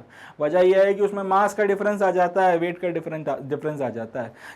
जिसका बॉडी वेट जितना ज़्यादा होगा उसकी स्टेबिलिटी उतनी ज़्यादा देखने को आपको मिलेगी। तो एक एथलीट या फिर एक ऑब्जेक्ट जिसका वेट ज़्यादा है उसके पास में ज़्यादा स्टेबिलिटी रहेगी। इट इज़ एग्जाम्पल के लिए भी फिर वही बात आ जाती है कि आपका एक हैवियर पर्सन है तो उसको मूव करने में आपको ज़्यादा परेशानी आती है, ज़्यादा मुश्किलात का सामना करना पड़ता है लाइटर वाले की अपेक्षा। अब जो कॉम्बैटिव स्पोर्ट्स होते हैं, जूडो हो गया, रेसलिंग हो गया, ताइक्वांडो हो गया या फिर बॉक्सिंग हो गया, इसको इसीलिए वेट प्रिंसिपल्स के बेसिस पे खेला जाता है क्योंकि जिसका वेट ज़्यादा है उसकी स्टेबिलिटी ज़्यादा है। तो फिर एक लाइटर वेट का बंदा जो है वो स्टेबिलिटी के, क्योंकि हैवियर वेट वाले बंदे के पास में स्टेबिलिटी ज़्यादा है तो कितनी भी ज़्यादा स्किल्स लगा ले उन स्किल्स का उतना फ़ायदा देखने को नहीं मिलेगा। सामने वाले का जो वेट है उसकी स्किल्स वगैरह को काफ़ी हद तक नलीफाई कर देगा। ये जो एक पर्टिकुलर फैक्टर है इसको ध्यान में रखते हुए ये हमको याद रखना है कि बॉडी वेट क्योंकि स्टेबिलिटी के प्रोपोर्शनल है, इसीलिए काफ़ी सारे गेम्स वगैरह में वेट कैटेगरीज बना के खेला जाता है या खिलाया जाता है ताकि किसी भी तरीके का नाजायज़ फ़ायदा किसी भी एक पर्टिकुलर बंदे के पास में उसके वेट के चलते ना जाए। अगला आता है lower the centre of gravity higher the stability. When a player does an activity that needs stability, the player usually lowers their center of gravity by bending. Example, when a player bends his knees while running, he can stop sooner and more efficiently. Similarly, a wrestler half sits to maintain his stability. Even a shot put thrower bends his knees in the end so that he may avoid a foul. देखिए क्या होता है, centre of gravity अगर हम define करना चाहें तो ये बेसिकली वो पॉइंट है हमारी बॉडी का जहाँ से हम लोग ये मान सकते हैं कि सारा का सारा वेट अगर इसी पॉइंट से एक्ट करता तो भी वही प्रभाव पड़ता जो पूरा जो आपके ओवरऑल जो वेट के डिस्ट्रीब्यूशन के कारण बॉडी में पड़ रहा है। तो जितना अब ये सेंटर ऑफ ग्रेविटी की जो पोजीशन हमारी बॉडी में या फिर किसी भी अगर आप बॉडी की बात कर लें उसमें डिटरमाइन की जाती है। अब ये सेंटर ऑफ ग्रेविटी जितना ज़्यादा आपकी हाइट पर रहेगी, आपका बेस से जितनी हाइट पर बॉडी के सेंटर ऑफ ग्रेविटी आपको देखने को मिलेगी, आपकी बॉडी में उतनी कम स्टेबिलिटी आपको देखने को मिलेगी। इसका उल्टा, जितना ज़्यादा आपकी सेंटर ऑफ ग्रेविटी बेस के पास में रहेगी, आपकी जिस बेस पर आपकी बॉडी रखी हुई है उससे जितना ज़्यादा करीब रहेगी, आपका जो जितना सेंटर ऑफ ग्रेविटी की हाइट जितनी ज़्यादा कम रहेगी उससे जितना ज़्यादा उसके करीब रहेगी उतना ज़्यादा स्टेबिलिटी रहेगी। तो वही बात यहाँ पे लिखी गई है कि lower the centre of gravity higher the stability. जितना ज़्यादा आपकी सेंटर ऑफ ग्रेविटी नीचे है उतना ज़्यादा स्टेबिलिटी आपकी रहेगी। आप एथलीट्स वगैरह इस प्रिंसिपल का फ़ायदा उठाते हुए, इसका इस्तेमाल करते हुए अपनी बॉडी को स्टेबिलिटी देने के लिए जनरली अपनी बॉडी को बेंड कर लेते हैं, सेंटर ऑफ ग्रेविटी को लो करने के लिए अपने नीज़ को बेंड वगैरह कर लेते हैं। कभी देखिए रुकने की कोशिश में जब आपका दौड़ते दौड़ते अपने नीज को बेंड कर लिया जाता है, इससे आप एफिशिएंटली रुकते हैं, जल्दी रुक जाते हैं, स्टेबिलिटी जल्दी अचीव होती है। रेसलर्स कई बार आपका थोड़ा सा नीचे की तरफ में आधा बैठ जाते हैं ताकि स्टेबिलिटी वगैरह अचीव हो सके। शॉर्ट पुट थ्रोअर्स अपनी नीज वगैरह को बेंड कर लेते हैं कि स्टेबिलिटी बनी रहे और फाउल वगैरह अवॉइड करे जा सकें। The nearer the centre of gravity to the centre of the base of the support the more will be the stability. अब यहाँ पर भी एक बात है कि लेट से आपकी ये बॉडी है, अब बॉडी का जो सेंटर है वो यहाँ पर है। अब सेंटर ऑफ ग्रेविटी को लेट से हम लोग जी बोल देते हैं। अब सेंटर ऑफ ग्रेविटी बॉडी के बेस के अगर जितना आपका सेंटर के जितना ज्यादा करीब होगी उतना ज्यादा जो है आपको स्टेबिलिटी देखने के लिए मिलेगी। The nearer the centre of gravity to the centre of the base of the support the more will be the stability. तो ये की बात है, जितना ज्यादा आपकी जो सेंटर ऑफ ग्रेविटी जो है वो आपके बेस के सपोर्ट के सेंटर के करीब होगी उतना ज्यादा आपकी स्टेबिलिटी रहेगी। चलें आगे बढ़ते हैं। Direction of acting force. During a competition, if the direction of an acting force applied is known, stability can be increased by moving the line of gravity as close as possible to the edge of the base where the force is expected. तो ये भी एक बात है कि अगर आपको पहले से पता है कंपटीशन में कि कहाँ पे किस डायरेक्शन में जो है आपका फोर्स वगैरह लगना है, उसी डायरेक्शन के अलॉन्ग आपकी जो लाइन ऑफ ग्रेविटी है जितना ज़्यादा हो सके बेस के उतना ज़्यादा करीब ले आओ जहाँ पे ये फोर्स वगैरह एक्ट करने वाला है, तो उसके चलते उस फोर्स का असर वगैरह जो भी है आप अपने फेवर में इस्तेमाल कर सकते हैं। एग्जाम्पल के लिए, when in a judo match the judoka shifts his foot in the line of direction of the force applied by the opponent to use the force of the opponent such as counter force to throw him down। तो कई बार आपको judo के match में इस चीज़ का फायदा देखने के लिए मिलता है जब एक जूडोका या फिर एक जूडो का जो प्लेयर है वो अपने फुट को उस डायरेक्शन में या उस लाइन के अलॉन्ग जो है शिफ्ट कर लेता है जिस लाइन के अलॉन्ग आपका जो अपोनेंट है वो फोर्स लगाने वाला है, और उसके बाद में उसी के फोर्स का इस्तेमाल कर कर उसको काउंटर फोर्स के तौर पर उसको गिराने के लिए यूज़ करता है। अगला देखते हैं क्वेश्चन नंबर 33। अब अगला जो क्वेश्चन है अपना क्वेश्चन नंबर 33, इसको करना शुरू करते हैं। इसमें अपने को ये फोटोग्राफ वगैरह दी गई हैं, इन फोटोग्राफ्स वगैरह के ऊपर फिर अपने को कुछ क्वेश्चंस पूछे गए हैं। तो ये फोटोग्राफ्स देख लेते हैं और उसके ऊपर फिर अपन सवालों का जवाब देंगे। तो ये फोटोज हमने देख ली, इस पर सवाल है। In relation to the pictures answer the following questions. What is the mission of the first organisation. अब इसमें जो पहला वाला ऑर्गेनाइजेशन है, इसका जो फोटोग्राफ दिखाया जा रहा है उसका मिशन क्या है। इसका मिशन है आपका इसको हम लोग कई बार स्पेशल ओलंपिक्स भी बोलते हैं। इसका जो मिशन है वो ये है कि year round sport training and athlete competitions provide करवाए जाएं in a variety of Olympic type sports for childrens and adults with intellectual disabilities, giving them continuing opportunities to develop physical fitness, demonstrate courage, experience joy and participate in events. तो इन लोगों की जिम्मेदारी क्या आ जाती है? ये जो आपका पहला ऑर्गेनाइजेशन है जिसका आपको यहाँ पे मोटो दिखाया गया है, जिसका नाम है आपका स्पेशल ओलंपिक्स, ये लोग साल भर आपका ओलंपिक्स वगैरह से रिलेटेड ट्रेनिंग वगैरह, जो स्पेशल डिसेबिलिटीज़ वगैरह जो हैं, अगर किसी एडल्ट में है, किसी अगर आपके यूथ में है या फिर किसी बच्चे में है, उनको साल भर आपका स्पोर्ट्स वगैरह की ट्रेनिंग दी जाती रहे, ताकि एक तो इनके अंदर कॉम्पिटिटिवनेस बनी रहे, खेलने कूदने का अपना जो सुख है, खुशी है वो मिले, फिटनेस वगैरह जो है वो मेंटेन रहे, और ये सारी चीज़ें ये लोग इंश्योर कर सकें। दूसरा, what is the motto of the first organisation? तो जो आपकी पहली ऑर्गेनाइजेशन है, इसका जो मोटो है वो है लेट मी विन, मुझे जीतने दो, but if I can not win then let me be brave in the attempt. But अगर मैं नहीं भी जीत पाता हूँ तो भी कम से कम मुझे जो मेरा अटेम्प्ट मैंने दिया है इसमें अपनी पूरी क्षमता लगाने दो, पूरी ताकत लगाने दो। ये आपका जो स्पेशल ओलंपिक्स वाले हैं इनका आपका स्लोगन है। तीसरा है until 1965 the games in the second picture were known as। अब ये जो आपका सेकंड वाला आपको स्लोगन, आपका जो ये फोटोग्राफ दिखाया गया है, इसमें अब 1965 तक ये लोग ये जो स्लोगन जिस पर्टिकुलर वेंचर का है, ये लोग जो गेम्स वगैरह ऑर्गेनाइज करवाते थे उनको किस नाम से जाना जाता था? जवाब है international games for the deaf, and दूसरा एक इंटरनेशनल साइलेंट गेम्स के नाम से भी जो है इनको जाना जाता था। तो दोनों में से कोई भी नाम आप यूज़ कर सकते हैं। लास्ट है कि आपका second picture games are conducted after every dash years. तो ये जो साइलेंट गेम्स हैं या फिर international games for the deaf वाला जो ये कैटेगरी है, ये कितने सालों में करवाए जाते हैं? तो इसका जवाब हो जाएगा 4 सालों में ये करवाए जाते हैं। ठीक है जी। अब ये तो खैर विजुअली इंपेयर्ड बच्चों के लिए क्वेश्चंस थे। अब आपको जो क्वेश्चन दिया गया है वो दूसरा, कि right a brief note on Paralympics including its origin, describing it the various categories and criteria. तो ये जो क्वेश्चंस थे आपके पिक्चर बेस्ड, ये विजुअली इंपेयर्ड बच्चों के लिए थे। अब आपको जो क्वेश्चन करना है वो है कि दूसरा जो क्वेश्चन दिया गया है कि आपने पैरालंपिक्स के बारे में एक ब्रीफ नोट लिखना है, उसके ओरिजिन को डिस्क्राइब करना है, वेरियस कैटेगरीज और क्राइटेरियाज वगैरह। तो ये काफ़ी डिस्क्रिप्टिव किस्म का हो जाएगा। तो ये जो पैरालंपिक्स वगैरह है, इसके ओरिजिन, वेरियस कैटेगरीज और इन सारी चीज़ों को लेके, तो इसके ऊपर जो पहले तो आप इसको डिफाइन कर सकते हैं।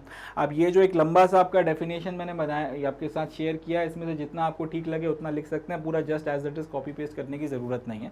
मगर क्योंकि ये लॉन्ग आंसर टाइप क्वेश्चन है तो थोड़ा सा डिस्क्रिप्टिव आपको लिखना पड़ेगा। यहाँ पे भी ये डेफिनेशन लेकर पॉइंट्स वाइज अगर आप इसको लिखना चाहें तो ज़्यादा बेटर रहेगा। तो पैरालंपिक्स क्या है? पहली चीज़ तो ये कि एक मेगा स्पोर्ट इवेंट है जिसमें आपके एथलीट्स पार्टिसिपेट करते हैं। जनरली इसमें जो एथलीट्स पार्टिसिपेट करते हैं उनमें डिसेबिलिटीज़ जो होती हैं वो एक जैसी नहीं होती हैं। जनरली रेंज ऑफ डिसेबिलिटीज़ जो है, कई सारे तरीके के डिसेबिलिटीज़ वाले जो आपके एथलीट्स हैं उसमें पार्टिसिपेट करते हैं, और इसे ऑर्गेनाइज करवाया जाता है इंटरनेशनल पैरालंपिक कमेटी के द्वारा। इसके बाद में the range of disabilities include impaired muscle power, इसके बाद आपका leg length difference, short stature etcetera. तो यहाँ पर आपको जो डिसेबिलिटीज़ वगैरह देखने को मिलती हैं वो कौन कौन सी देखने को मिलती हैं?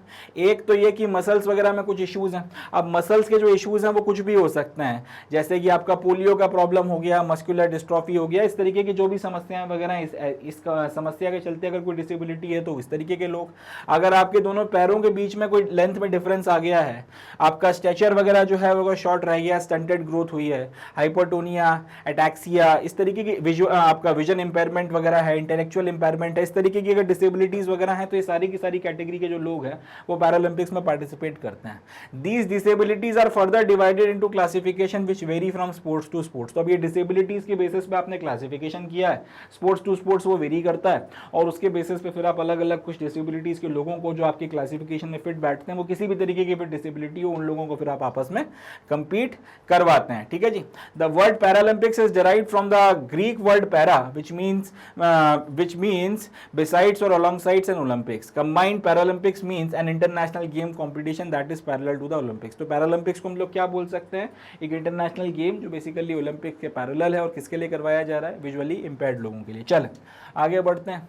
इसके बाद में इसमें आप इसके बारे में आप लिख सकते हैं कि ये आपका पैरालंपिक वगैरह की जो कमेटी थी वो कब बनाई गई थी, कहाँ पे सिचुएटेड है, और किस किस तरीके के लोग पैरालंपिक्स वगैरह करवाते हैं। बाकी एडिशनल इन्फॉर्मेशन है, इसमें से भी अगर आप लिखना चाहें तो लिख सकते हैं कि पैरालंपिक्स जो है इसमें क्या क्या करवाया जाता है, विंटर और समर के आपके पैरालंपिक्स होते हैं, और जब आपके ओलंपिक गेम्स हो जाते हैं इसके जस्ट बाद में जो है पैरालंपिक्स वगैरह को करवाया जाता है। और इंटरनेशनल पैरालंपिक कमेटी जो है, जिस तरह से इंटरनेशनल ओलंपिक कमेटी है उसी तरह से इंटरनेशनल पैरालंपिक कमेटी वगैरह जो है इनको गवर्न करती है। तो इंटरनेशनल पैरालंपिक कमेटी आईपीसी जो है ये 1989 में बनी थी, जर्मनी में इसका ऑफिस है, और ये समर और विंटर दोनों पैरालंपिक्स वगैरह करवाती है। और वर्ल्ड चैंपियनशिप्स और दूसरे जो कॉम्पिटिशन्स वगैरह आपके जो करवाने होते हैं आपके जो डिसेबिलिटीज़ वाले आपके एथलीट्स होते हैं उनके लिए, उन सबको भी ये कोऑर्डिनेट करते हैं। इसका विजन क्या है? इसका विजन है कि आपके जो पैरा एथलीट्स हैं उनको स्पोर्ट्स में एक्सेलेंस अचीव करवाई जाए, साथ ही साथ दुनिया को इंस्पायर और एक्साइट किया जाए, लोगों के अंदर भी एक मोटिवेशन जो है इनकी मदद से जनरेट किया जा सके। The purpose of the criteria in defining the impairment group in which an athlete can compete in the various sports. तो अब आपके अलग अलग जो आपके क्राइटेरियाज वगैरह बनाए गए हैं उसकी मदद से होता यह है कि आप फेयर कंपटीशन जो है अलग अलग आपकी डिसेबिलिटी वाले बंदों के बीच में करवा पाते हैं। इनको आप एक बार डिफाइन कर लेते हैं कि आपकी कितनी जो है लिमिटेशन है इम्पेयरमेंट वगैरह के चलते, और टास्क वगैरह जो आपका स्पोर्ट में करना है उसमें कितना प्रॉब्लम आएगी, क्या कितना कन्वीनियंट रहेगा, उसके बेसिस पर फिर जो है आप डिसाइड वगैरह कर लेते हैं। बेसिकली हम लोग इसमें इन लोगों ने 10 तरीके की आपकी डिसेबिलिटी की कैटेगरीज वगैरह बनाई हैं। एक फिजिकल डिसेबिलिटी आ जाती है, एक विजुअल डिसेबिलिटी आ जाती है, और एक आपका इंटेलेक्चुअल जो है इम्पेयरमेंट वगैरह इसमें देखने के लिए आपको मिलता है। अब जो भी आपको डिसेबिलिटी वगैरह है, जो भी एथलीट है उसको इन तीनों में से जो भी कैटेगरी की डिसेबिलिटीज हैं वो आपके पैरालंपिक में कंपीट तो कर सकता है, मगर हर एक स्पोर्ट में जो है करे ऐसा भी नहीं है। उसकी जो डिसेबिलिटी की कैटेगरी के जो स्पोर्ट्स वगैरह होते हैं सिर्फ उसी में वो पार्टिसिपेट करता है। अब समर और विंटर पैरालंपिक दोनों की बात की जाए तो ये डिसेबिलिटी की जो कैटेगरीज हैं वो उसमें लागू होती हैं। फिजिकल इंपेयरमेंट की बात की जाए तो 8 तरीके के आपके अलग अलग फिजिकल इंपेयरमेंट होते हैं। मसल के इंपेयरमेंट हो सकते हैं, आपके रेंज ऑफ मूवमेंट वगैरह से रिलेटेड आपके इंपेयरमेंट वगैरह हो सकते हैं, लॉस ऑफ लिम्ब या फिर लिम्ब डेफिशिएंसी के आपका पूरा हाथ या पैर या तो है नहीं या उसमें कुछ इश्यूज वगैरह हैं, वो आपके इश्यूज वगैरह हो सकते हैं। आपके लेग्स के लेंथ में डिफरेंसेस वगैरह हो सकते हैं, हाइपरटोनिया हो सकती है। इसमें हाइपरटोनिया में ये होता है कि आपका एबनॉर्मल इंक्रीज होता है मसल टेंशन में, और उसके चलते एक मसल की जो एबिलिटी वगैरह है वो रिड्यूस हो जाती है, मसल स्ट्रेंथ वगैरह कम हो जाती है, तो इसके चलते जो है आप इफेक्टिवली काम नहीं कर सकते या अच्छे से आपसे काम होता नहीं है। जनरली सेंट्रल नर्वस सिस्टम में अगर कोई डैमेज हुआ हो तो उसके चलते आपको ये समस्या देखने को मिलती है। एटैक्सिया करके एक प्रॉब्लम होती है, इसमें जो है आपका मसल्स के मूवमेंट में कोऑर्डिनेशन आपको देखने को नहीं मिलता। ये भी जो है इसके एग्जांपल के लिए सेरेब्रल प्लास्टी हो गया या मल्टीपल स्क्लेरोसिस हो गया, इस तरीके की समस्याएं वगैरह हैं। इसके बाद में आपका एथिटोसिस भी एक समस्या होती है।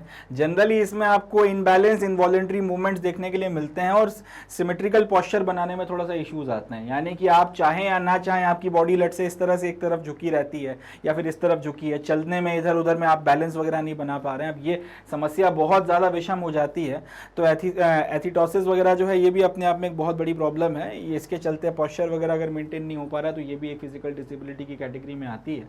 और इसमें अगर कोई एथलीट है तो फिर उसके लिए भी फिर कुछ गेम्स कुछ आपके क्राइटेरियाज बनाए गए हैं, उसके अनुसार वो अपने कुछ गेम्स में पार्टिसिपेट करता है। अगला जो आपका पैरामीटर है वो है विजुअल इंपेयरमेंट, कि आपको आंखों से देखने में अगर दिक्कत है तो उसके बेसिस पे तो विजुअल इंपेयरमेंट देखिए, या तो पार्शियल विजन का प्रॉब्लम है कि आपको थोड़ा बहुत नहीं दिख रहा है या थोड़ा बहुत दिख रहा है। इसी तरीके से मगर इतना पार्शियल विजन की समस्या इतनी होनी चाहिए कि लीगली आपको जो है फिर ब्लाइंड माना जा सके, ठीक। दूसरा है कि टोटल ब्लाइंडनेस की समस्या हो। इसके अलावा ये हो सकता है कि आपके आई स्ट्रक्चर में कोई प्रॉब्लम हो, रिसेप्टर में दिक्कत हो, ऑप्टिकल नर्व में कोई दिक्कत हो, इस तरीके की चीजें वगैरह। The sighted guides for athletes with a visual impairment are such a close and essential part of the competition that the athlete with visual impairment and the guide are considered a team. Beginning in 2012 these guides along with cited goalkeepers in 5-a-side football became eligible to receive medals of their own। तो यहाँ पर अब क्योंकि आप सामने वाले के साथ में आंखों की समस्या है तो कई बार आपको एथलीट के साथ में जो है गाइड को रखना पड़ता है या कोच को रखना पड़ता है मैच के दरमियान, जब वो उसको गाइड करता चला जाता है कि यहाँ से बॉल आ रही है, यहाँ पे ये करना है वो करना है, तो उनको कई बार एक टीम के तौर पर भी माना जाता है। और इनफैक्ट इसमें यह भी है कि 2012 के बाद से कि अगर ये गाइड और आपका जो बंदा है एथलीट जीतते हैं तो गाइड को भी एक इंडिविजुअल मेडल वगैरह दिया जाता है। उसका कोच भी हो सकता है या एक अलग से कोई दूसरा बंदा भी हो सकता है। इंटेलेक्चुअल डिसेबिलिटी की बात की जाए तो जिनके साथ इंटेलेक्चुअल फंक्शनिंग में कुछ इश्यूज हैं और उसके चलते उनके एडॉप्टिव बिहेवियर में आपको कुछ लिमिटेशन समझ में आ रही हैं, वो सारे के सारे इंटेलेक्चुअल डिसेबिलिटी की कैटेगरी में आते हैं। The IPC primarily serves athletes with physical disabilities but the intellectual disability group has been added to some Paralympic games. अब आईपीसी जो है आपका प्राइमरीली ये आपका फिजिकल डिसेबिलिटीज वगैरह, International Paralympic Committee physical disabilities वगैरह से रिलेटेड जो है चीज़ों को कंसिडरेशन में लेकर कैटेगराइजेशन करती थी, मगर बाद में फिर इसमें इन्होंने इंटेलेक्चुअल डिसेबिलिटी को भी ऐड किया है। इसमें अगर जनरली आप इस तरीके के लोगों को लेकर चलते हैं जिनमें आपका एक्सेप्शनल आपको एथलेटिक एबिलिटी देखने को मिलती है, मगर इंटेलेक्चुअल डिसेबिलिटीज डायग्नाइज उसमें हो गई हैं 18 साल की एज के पहले।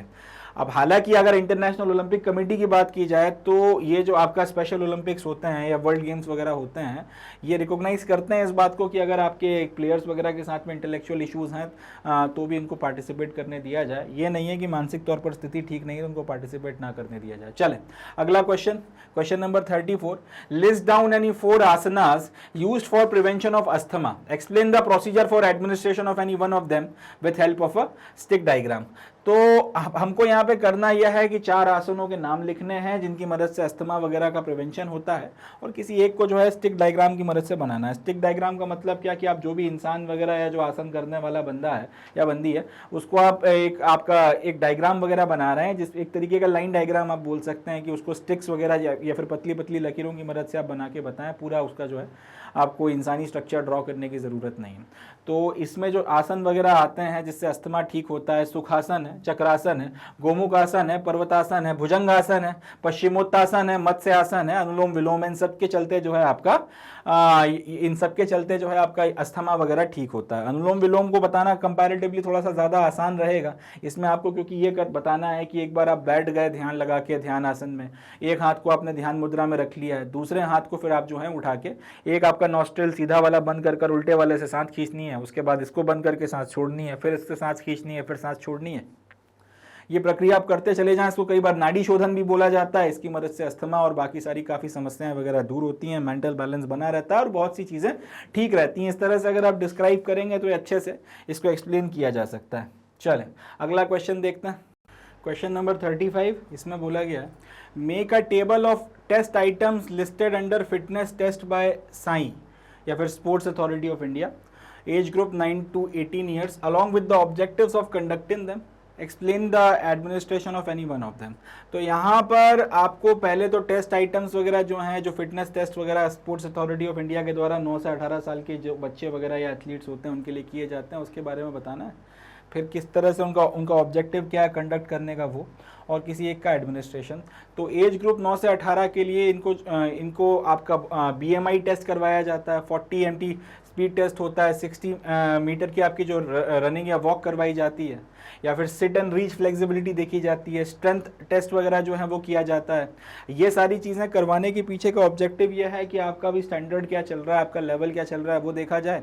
एंड इनमें से किसी भी एक को जो है आप फिर एक्सप्लेन कर सकते हैं। जैसे बॉडी मेजर इंडेक्स की बात की जाए तो खड़ा कर, बॉडी मास इंडेक्स की बात की जाए तो फिर आपका वेट वगैरह लिया जाता है, वेट मेजर किया जाता है, वो सारी चीज़ें उसका पूरा का पूरा प्रोसेस है, स्टेप बाय स्टेप उसको एक्सप्लेन किया जा सकता है, उसमें कोई खास दिक्कत नहीं आएगी। इसी तरीके से आपका 600 मीटर की जो रन या वॉक है, सर्टेन टाइम आपको दिया जाता है, इसमें आपको उसको एक जगह पे खड़े होना है, एक आपका स्टॉप वॉच के साथ में एक बंदा ऑन योर मार्क्स बोलेगा, गेट सेट एंड फिर दौड़ो, या फिर आप वॉक करो, कितना देर में आप कवर करते हो, कितना आपकी एज में और आपका जो बॉडी मास इंडेक्स है आपकी हाइट वेट रेशो के अनुसार एक्सपेक्टेड वो देखा जाएगा। इससे आपको एक स्टैंडर्ड, एक स्ट्रेंथ, आपका जो लेवल ऑफ परफॉर्मेंस वगैरह काफ़ी कुछ समझ में आता है, और उसके बाद कि किस लेवल तक आपके साथ में जो है स्ट्रेच किया जा सकता है, किस लेवल तक आपको पुश किया जा सकता है, अभी कितना आपकी बॉडी में क्षमता है, ये सारी चीज़ों का एक अंदाज़ा आपको यहाँ से लगता है। चले अगला है, define flexibility along with its type, explain any 2 methods used to develop flexibility.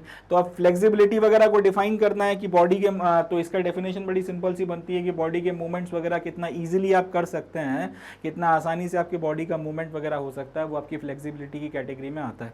अब इसको क्लासिफाई किया जा सकता है कि आपकी जो फ्लेक्सिबिलिटी होती है वो 2 तरीके की होती है, एक होती है पैसिव फ्लेक्सिबिलिटी, दूसरी होती है active flexibility. Active flexibility 2 categories में डिवाइड होती है, स्टैटिक या डायनामिक। अब डायनामिक फ्लेक्सिबिलिटी भी जनरल हो जाती है या फिर स्पेसिफिक हो जाती है, कि डायनामिक फ्लेक्सिबिलिटी में आप किसी जनरल बातचीत कर रहे हैं या किसी पर्टिकुलर स्पोर्ट्स से रिलेटेड स्पेसिफिक बात कर रहे हैं। इस तरह से आप इसको एक चार्ट वगैरह की मदद से एक्सप्लेन कर सकते हैं फ्लेक्सिबिलिटी की डेफिनेशन लिखकर। और इंप्रूव करने के मेथड्स में आप 3 तरीके लिख सकते हैं कि स्लो स्ट्रेचिंग वगैरह किया करें, उससे बढ़ती है, उससे आपकी फ्लेक्सिबिलिटी इंक्रीज होती है। बैलिस्टिक मेथड्स की मदद से इंक्रीज होती है। स्ट्रेच एंड होल्ड का जो मेथड होता है, स्टैटिक और डायनेमिक दोनों तरीके से, इसकी मदद से भी जो है फ्लेक्सिबिलिटी काफी हद तक आपकी इंप्रूव होती है, काफी हद तक इससे आपकी फ्लेक्सिबिलिटी वगैरह इंक्रीज होती है, डेवलप होती है अगर नहीं है तो। अगला, define projectile and explain any 2 factors affecting projectile with the help of examples from sports. तो पहले तो प्रोजेक्टाइल को डिफाइन करना है और फिर 2 फैक्टर्स जिसकी मदद से प्रोजेक्टाइल वगैरह, जिसकी मदद से जो आपके प्रोजेक्टाइल को इम्पैक्ट करते हैं, अफेक्ट करते हैं, और फिर स्पोर्ट्स की एग्जांपल की मदद से जो है इसको एक्सप्लेन करना है। देखते हैं। तो पहले तो प्रोजेक्टाइल को आप डिफाइन कर सकते हो कि भैया प्रोजेक्टाइल एक ऐसा ऑब्जेक्ट होता है जो, या फिर एक ऐसी चीज़ होती है जिसको आपने थ्रो किया है एयर में under the action of gravity. यानी कि अगर आपके पास में लेट से ये पेन है या कोई बॉल है या कोई पत्थर और आपने उसे फेंका है, तो अब ये एयर में है या फिर ये मोशन में है, मूवमेंट में है, ये कर्व जैसा या पैराबोलिक पाथ लेता हुआ जो है ये ज़मीन पर पहुंचेगा, मगर पूरे वक्त पर ग्रेविटी जो है इसके ऊपर एक्ट कर रही है। तो अगर आपके पास में कोई ऐसा डिवाइस है, अब ऐसी कोई भी चीज़ है जो आपने एक सर्टेन हाइट से फेंकी एक सर्टेन एंगल पर, और वो एक पैराबोलिक पाथ ट्रैवल करते हुए जमीन पर लौटती है, और पूरे time it is acting under the action of gravity. If there is any object that is acting under the action of gravity, तो उसको आप इसको जो है आप प्रोजेक्टाइल बोल सकते हैं। अब प्रोजेक्टाइल वगैरह जो है जनरली कितने अब इसमें पूछा ये गया कि कौन कौन से फैक्टर्स जो है प्रोजेक्टाइल को अफेक्ट करते हैं। तो वैसे तो कई सारे फैक्टर्स वगैरह हैं जिसके चलते आपका प्रोजेक्टाइल इफेक्ट होता है। कितनी वेलोसिटी पे फेंका है, कितना आपका प्रोजेक्शन एंगल है। इनिशियल वेलोसिटी जितनी ज़्यादा होगी, प्रोजेक्टाइल का डिस्टेंस कवर करने के चांसेस उतने ज़्यादा होंगे। एंगल ऑफ प्रोजेक्शन बहुत मैटर करता है। 30 डिग्री के एंगल पर डालोगे तो जितना डिस्टेंस कवर करेगा वो कम होगा। 60 डिग्री के एंगल पर फेंकोगे तो फिर जितना डिस्टेंस कवर करेगा वो ज़्यादा होगा। अब इसका मतलब ये हुआ कि 90 के एंगल पर डालोगे तो और ज़्यादा आना चाहिए, ऐसा नहीं होता। 45 के एंगल पर आपको मैक्सिमम प्रोजेक्शन मिलता है। तो काफ़ी हद तक ये भी मैटर करता है कि कितने एंगल आपका एंगल ऑफ प्रोजेक्शन जो है कितना है। 45 डिग्री पे मैक्सिमम डिस्टेंस कवर हो जाता है, 30 और 60 पर उतना डिस्टेंस आपको कवर होता हुआ नहीं दिखता।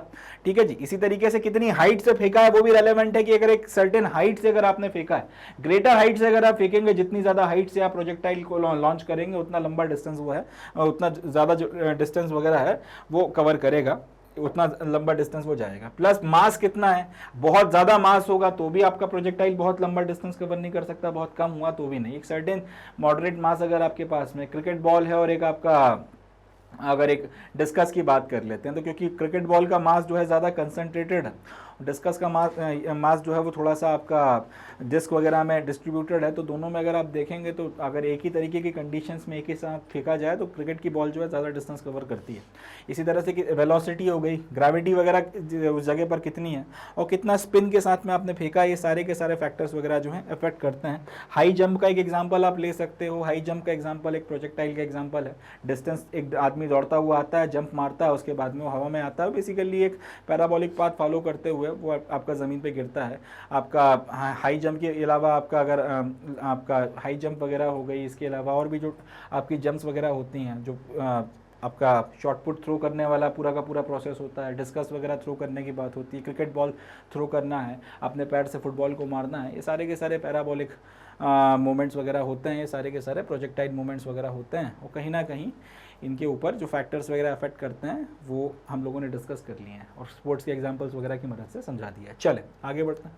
सो with this we come to end of today's session. इसी के साथ में अपना जो सैम्पल पेपर है ये यहाँ पर समाप्त होता है। जो 37 क्वेश्चंस हैं इसके अलग अलग सेक्शंस के वो हम लोगों ने लगाकर देख लिए हैं। तो इसमें 18 अपने जो MCQs वगैरह हैं वो, फिर उसके बाद में जो आपकी अलग अलग कैटेगरीज के शॉर्ट आंसर टाइप क्वेश्चंस हैं, लॉन्ग आंसर टाइप क्वेश्चंस हैं, वो सारे हम लोगों ने देखकर ख़त्म किया। अब सेशन समाप्त करने के पहले मैं आपको बताना चाहूँगा कि मैग्नेट ब्रेन्स ने क्योंकि ये वेंचर बेसिकली अपने जो हमारा टारगेट है या फिर मैग्नेट ब्रेन्स जो है इस पर्टिकुलर ऑब्जेक्ट को लेकर चल रहा है कि हमें क्वालिटी एजुकेशनल कंटेंट जो है हिंदुस्तान के हर बच्चे तक लेकर जाना है। तो इसके लिए मैग्नेट ब्रेन्स के वेरियस प्लेटफॉर्म्स पर आपको क्वालिटी एजुकेशनल कंटेंट जो है exclusively free of cost available कराया जाता है। इसके लिए आपको बुक्स वगैरह भी अवेलेबल करवाई जाती हैं, ई बुक्स भी अवेलेबल करवाई जाती हैं और video lectures 100% exclusively free of cost आपको यहाँ पर देखने के लिए मिलते हैं। तो मैग्नेट ब्रेन्स का जो सारा का सारा कंटेंट है आप 3 तरीकों से एक्सेस कर सकते हैं, चाहे बुक्स हों, ई बुक्स हों, या फिर आपके जो एक्सक्लूसिवली फ्री ऑफ कॉस्ट आपके वीडियो लेक्चर्स हों। इनको चाहें तो आप अपने मोबाइल फ़ोन पर चला कर देख सकते हैं, चाहे तो आप इनको अपने टैबलेट पर चला सकते हैं, चाहे तो आप इनको अपने पीसी पर चला सकते हैं। इनमें से किसी के ऊपर भी आप इन्हें एक्सेस कर देख सकते हैं। सारा का सारा कंटेंट आपको यहाँ पर देखने के लिए मिल जाएगा। बुक्स एंड आपका जो ई बुक्स वगैरह हैं उसके जो लिंक्स वगैरह हैं वो भी आपको यहाँ पे इन वीडियोस वगैरह के डिस्क्रिप्शन में मिल जाएंगे, वेबसाइट पर आपको देखने के लिए मिल जाएंगे। तो ये कंटेंट वगैरह भी जो है आप वहाँ से ले सकते हैं, वहाँ से इसको एक्सेस कर सकते हैं। तो जब आप यहाँ पर आएंगे तो यहाँ आपको CBSE इंग्लिश हिंदी मीडियम का सारा content free of cost exclusively available कराया जाता है। इसके अलावा NTSC, olympiad, CVT, IIT, JEE, NEET और भी जितने भी आपके एग्जामिनेशन हैं, UP Bihar board, spoken English, banking and insurance, RRB, SSC, UPSC, ये सारा का सारा कंटेंट वगैरह जो है आपको अवेलेबल करवाया जाता है। ये सारा का सारा कंटेंट आपको एक्सेस करने के लिए दिया जाता है। तो इसका जितना हो सके उतना ज़्यादा फ़ायदा उठाएं, जितना हो सके उतना ज़्यादा इस पर्टिकुलर इनिशिएटिव से अपना एडवांटेज लें, दूसरों को भी इसके बारे में बताएं, तरक्की के पथ पर आगे बढ़ते रहें, सफलता के रास्ते पर चलते रहें एंड अच्छे से अच्छा, बेहतर से बेहतर करते रहें। ज्ञान का संचय जितना हो सके उतना ज़्यादा करते रहें एंड मोस्ट इंपॉर्टेंटली जुड़े रहें मैग्नेट ब्रेन्स के साथ। Thank you. जय हिंद।